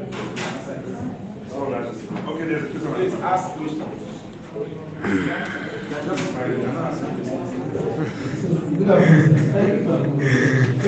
I just want to appreciate it could be a slide presentation on how it could be used. The last It was.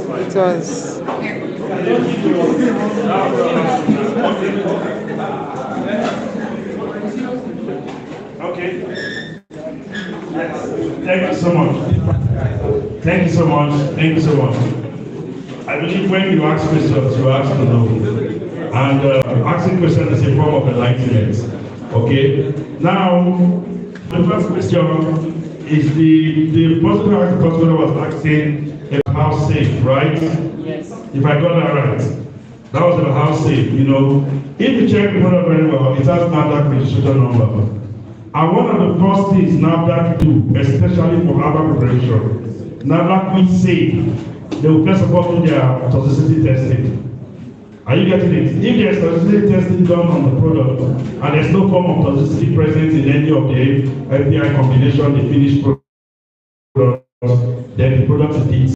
Even if you know sometimes NAFDAC issues some numbers and give it codings. You see alphabet B, A, they are all NAFDAC codings.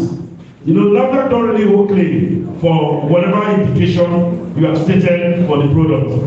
But NAFDAC will only hold claim on the toxicity. Is it safe or not? Are we together? For a product to be given the NAFDAC number, it shows it does not have toxicity and it's safe as far as normal knowledge is concerned. Are we together? So when it talks about, then you also talk about you being scared of herbal preparation. Right? That means the person did not do CAM. Did you do CAM in school? You know, normally, we all know as pharmacists, almost every drug has their first precursor from plants. It is only medical, biological synthesis, chemical synthesis that gave us synthetic form of drugs that we are using. Are we together? So, I know one of the problems that herbal medicine have always had is one, toxicity, two, doses. Right? You know, when they say take 1 cup in the morning, 1 cup at night, that's not how they do. Because you may not be able.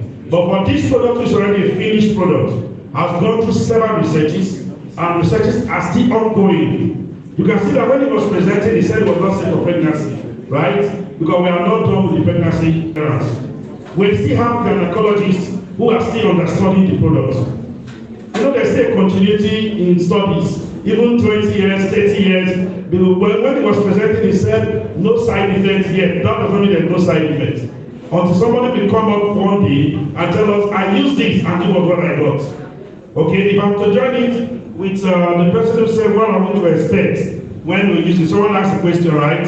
What to expect when your sister uses it? Yes, some 3 days of using it, they may have heavy of white stuff coming out and all that. So they need not get scared because it's part of the medicine anyway. Are we together? So I don't know if that has answered your question. Then someone talked about if it could be used with other drugs as adjuvant, right? We know that in pharmaceutical care plan, several factors are looked at when planning the treatment care plan. So even if we have conventional inserts before now, none of them has been used single-handedly alone without adjuvants. I don't know if that's correct. Hello, Pharmacist. I don't know if that's correct. None of them, you could not use, I'm not sure they use any inserts alone, except for cases of very light severity. It's just nothing. It's just go and use and get. Is it not so? But if you have to manage severe cases, it simply means that you will use whenever you are using adjuvant with other drugs. Now, when in his presentation he said why Lavet? You know, Lavet has not posed any form of resistance so far. Meaning, if you allow a patient that has struggled with candidiasis and all that over long time and has posed resistance to several inserts, are we together? You know, some people, some ladies can use for Africa. Hope you know. They have used everything in this life. By the time you want to manage them, when you send them for sensitivity, all you see is complete negative. At the time, you'll be wondering, what more will I use in this life? Are you getting it? When you have cases of those ladies that have used everything on planet Earth, you now try Lavet because you have not tried Lavet. Are we together? Then in that case, you have to what? Lavet it. So you can use it comfortably as adjunct with other drugs, okay? You can especially use it personally depending on severity. Are we together? Depending on what? Severity. If you are managing every growth and you say you want to use Lavet alone, add some prayers. Maybe 2 morning, 2 nights. You have to add some prayers because only it alone may not give you the because you know when you are managing a patient, there is an outcome you are expecting. So for you to have that your maximum outcome, you need to know what will be your care plan. Are we together? Now, someone talked about the 8 plus genetic. I just probably kept one question. I want to answer in class. Tightly. Everybody was asking of tightly. I want to respond to that class. Okay? 8 plus, yes, it's written iron. You are still in school, right? You are not done, and you get to study more and read more about it. Gelatin iron is the best form of iron absorption. It has the best form, easily absorbed, and it needs no further degradation in 2 different components. Are we together? It's not like I said if you break the iron from the gelatin, no. It's already a pure form of iron, okay? So, but read more about it. You can Google it and read more about it. Are we together? Then on the part of tightening, in the presentation, they said you can have it. And the question was what? Yes. It can blend it. Is it not so? Yes, the truth. I've never seen anyone in this life that had the most form of useless question in this life apart from the pharmacist, especially in the community practice. How many of us have experienced it? They've asked you all sorts of questions. All sorts of questions in this life. They've asked you, and that's why we are professionals. You have heard everything. See, I always tell people that if you must offend everybody, don't offend the pharmacist. Especially the community pharmacist. Because why? You as a man, he knows your side chick. And you as a girl, he knows your side guy. He knows all the secrets in the community. If the pharmacist wants to scatter community, it's very easy. It's very, very easy. As you just come in with one, they say, when I was in no matter what you do in this life as professionals, if you have also, you know that local is a part of also. So even when you do marketing, morning to evening, in the evening you go to local. So we must do local. Are we together? Now I've done local in a place one time, and I saw a guy. He will come and he will come in before coming. Hello, pharmacist. I'm bringing one girl. Just tell me that the treatment is 80,000, so that she will not spend it. But you know how much for it? I say, you feel like 10K, 15K, no, 5K, but tell me it's 80K. He will bring the girl now, and he will come and tell me, it's a cute from, you treat her very well. And I will say, it's 80K. He will say, give me your card over. He will transfer that from your account. He will transfer the one we are agreed on both. And tell you, are you seeing their life? Go to the The girl will say, this is the highest spending. We come every day and tell me, this girl is my life. In front of the girl is my home. I'm looking at it. The next day, he will come again to another one. This is my soul. The guy's name is capable. And I told him you are really capable. Every day is like that. Are we together? Now, if I want to spoil things, if he brings it, I will just say, this is not the one I saw yesterday. Only God knows what will happen after that. So, on the door, I know that as professionals, you will have several questions you'll be asked. Several. And several cases will confront you. Somebody will come to you and say, as a matter of fact, sir, I no longer have to do for my husband. What do I do to improve libido? Have you not heard such questions before? They will also come and tell you, the man will come and tell you, my wife in the other room, she's no more tight. They will tell you. The woman will come and tell you, my husband said he's not enjoying the other room again because I'm no more tight. They will also have some social workers. In the morning they are hairdressers, at night they are different workers. They will also come to you and tell you, what do I need to do to keep myself? Are we together? You must get these questions. If you have ever practiced community pharmacy before in your life, these questions are not far from you. And even as healthcare providers, in as much whether you're in the hospital or community, whoever knows that you're a pharmacist, your name automatically is a doctor, whether you like it or not. In your compound, in your area, in your street, in your church, you are a doctor. Are we together? Now, when you are comfortable with these questions, you need not shy away. Don't go and say, no, my Christian faith will not permit me. Don't go and say that. For those of you who are experts in public health management, they will tell you that. You will not go and start telling a man, my Christian faith will not permit me to give you a condom. Are we together? You won't do that. Are we supposed to do that as professionals? We will not. You will not say that. You need to face it whatever condition is in front of you. And one of the things you will use is lavet. Are we together? Now, when you want lavet to manage 100% whatever material is there, maintain pH, when they are washing in the morning, they wash with water. But if you are solely going for the reason of fairness, tightening, wash with what? Cold water. Are we together? Wash with cold water. For it, when you talk about lavet ability to firm up, we are talking about collagen presence in its molecules. You also talk about tightening of the wall, not the vagina. Collagen itself helps to we call it anti-aging now, right? It helps to regain. So, presence of collagen at the walls helps to regain the elasticity. Are you understanding it? Over time usage, not automatic. Over time of usage, and the person will renew again. If collagen can renew every part of the body, why can't it renew the other room? Are we together? Collagen can. Is it not so? So please, that is it. One other question I'm going to attend to now. Okay? I think every question I've attended to. So thank you so much.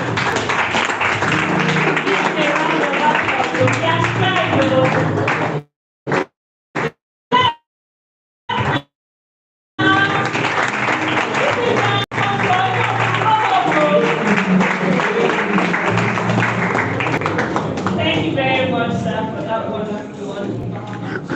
Right here, we're going to be having lunch. But before we do, for the last time, drop it on the group chat. Ask by your friend, someone you know that registered for this summit. That since the person did not want to come and learn and network, let the person come and do what? Let the person come and do what? Let them come and eat, actually, yes. There's a lot of food to go around. So we are going to be taking the food now. Listen now, I'm talking about food. You guys are making noise. We'll not share the food though. We'll start with the first row. If the first row is not back, the second row should not come. And we'll do like that gradually. The first row on both ends. The first row on both ends. When they are back, the other row can go. And just before I hand over the session to the panelists, it looks like it's just been older pharmacists that have been talking about entrepreneurship. So one of us, a young pharmacist, is contesting for a face of an entrepreneurship show. So please, we have to vote for her. I'll give her just 1 minute. Pharmacist, and please, you have the floor. 1 minute, so I'm here. 60 seconds, 59 seconds. Good afternoon, young pharmacists. Good afternoon. My name is Pharmacist Sunday. I'm a young pharmacist too, a wife and a mother. I'm actually contesting for the Face of Entrepreneurship, or otherwise known as Oma Living Show. So it's an award that comes with a business grant and other consolation prizes that helps young entrepreneurs get empowered and start up business. So I really need this award or grant in order to support my dream brand, the Gemsifier Pharmacy, which is still in progress. And I will really need the support of the young pharmacists and student pharmacists. Please, as maid of honor, together, I am sure that we can join hands and bring this award home as pharmacists. It's an Instagram contest. It had 200 entries sent. People sent their pitch and stated their business plans, and to the glory of God, I made it to the first stage that had 50 persons selected, and I currently made it to the second stage that had 17 persons to send in a live video to still pitch to win the prize. So I made my video. I'm part of the 17 persons that made the video, and I'll be dropping link of this video on the Summits group and also on the YPG group. So please follow the page, like and comment on why you love the video and why you want me to win this award so that we can bring this award home. The winners of this second stage will be chosen to attend the conference live at Abuja. So you can also equally buy the tickets for this conference called the Woman Living Show on Song Heroes Award and Entrepreneurship Conference. This conference is very impactful for entrepreneurs and aspiring entrepreneurs. As pharmacists that we are, please, I really need your support. I'm eagerly anticipating. Please vote for me, and I'll be dropping the link. Thank you. Thank you very much. Please, even if you don't like her, vote for her. Even if you don't like the video, vote for her. A pharmacist must win, or don't be that pharmacist that does not want another pharmacist to win. So please, let's vote for her. Before we proceed, I will be inviting. Okay, I got a question from the audience for Grace Johnson Farmers. Someone asked, person like asked codedly, what is the price of the lablet so that the person can get it? Lablet is good for 4,000 naira. Lablet goes for 4,000 naira, but for the purpose of this conference, get it at 3,500 naira. So if you want it, please, you can get it. I'll be inviting the South Zonal Coordinator from Womenbom now, as he will be conveying a message from one of our guest speakers.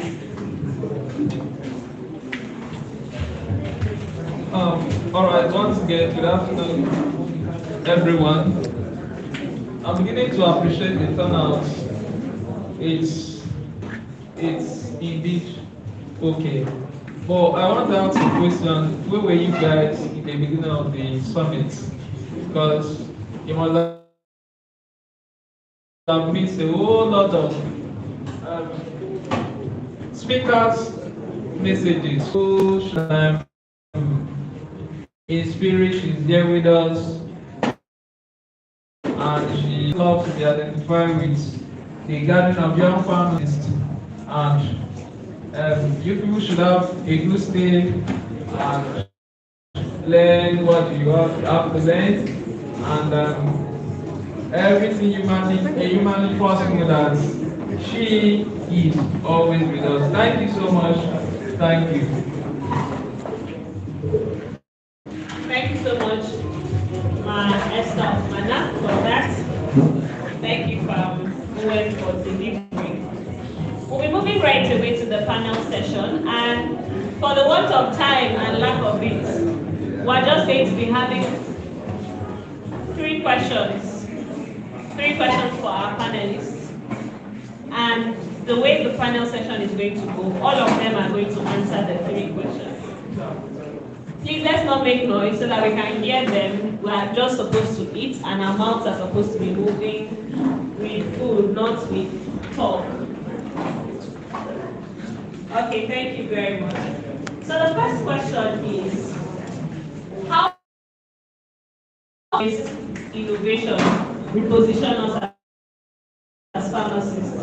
How can dynamic entrepreneurship and technology, I'll be starting with Pharmacist and you will pass the mic to the other end.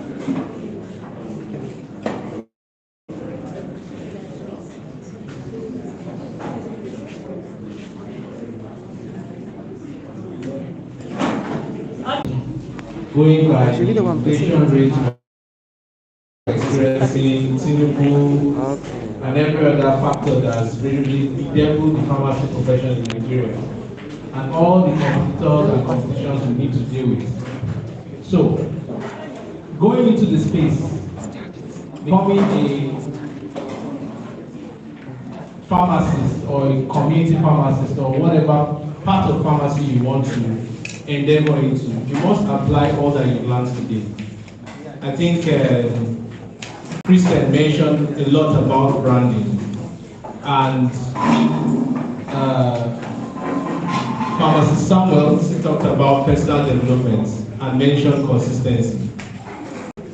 Irrespective of what you want to do, you must build a brand around how you want people to perceive you. And your character influences your reputation.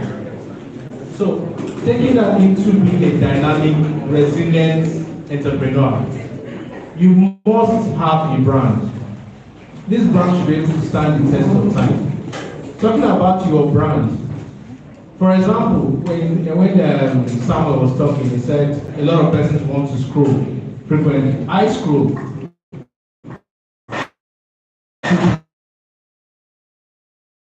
And there's no better way to tell me about your person beyond your WhatsApp status. So we must be intentional to depict the kind of personality we want people to perceive us as. So even with your WhatsApp status, as common as it is, you can begin to preach that brand, that message you want people to perceive you with. And that can definitely impact in how your dynamism will be. Say for example, our MC here, if you look at her and the way she's positioned herself, the first thing that comes to your mind is an author, right? Somebody that wrote a book. The next thing that will come to your mind based on how she's talked about herself before DJ played Amaka than the 2 bombers. The next thing that will come to your mind is she makes germicide, she's a producer. All of us here have talents, and your talent will definitely impact on how well you will be able to become that dynamic entrepreneur and thus reposition the pharmacy practice. I will leave this with one message, that value is what brings money, not the other way around. With all that has been said today and all the message that has been passed, all of us here, we must take on one thing.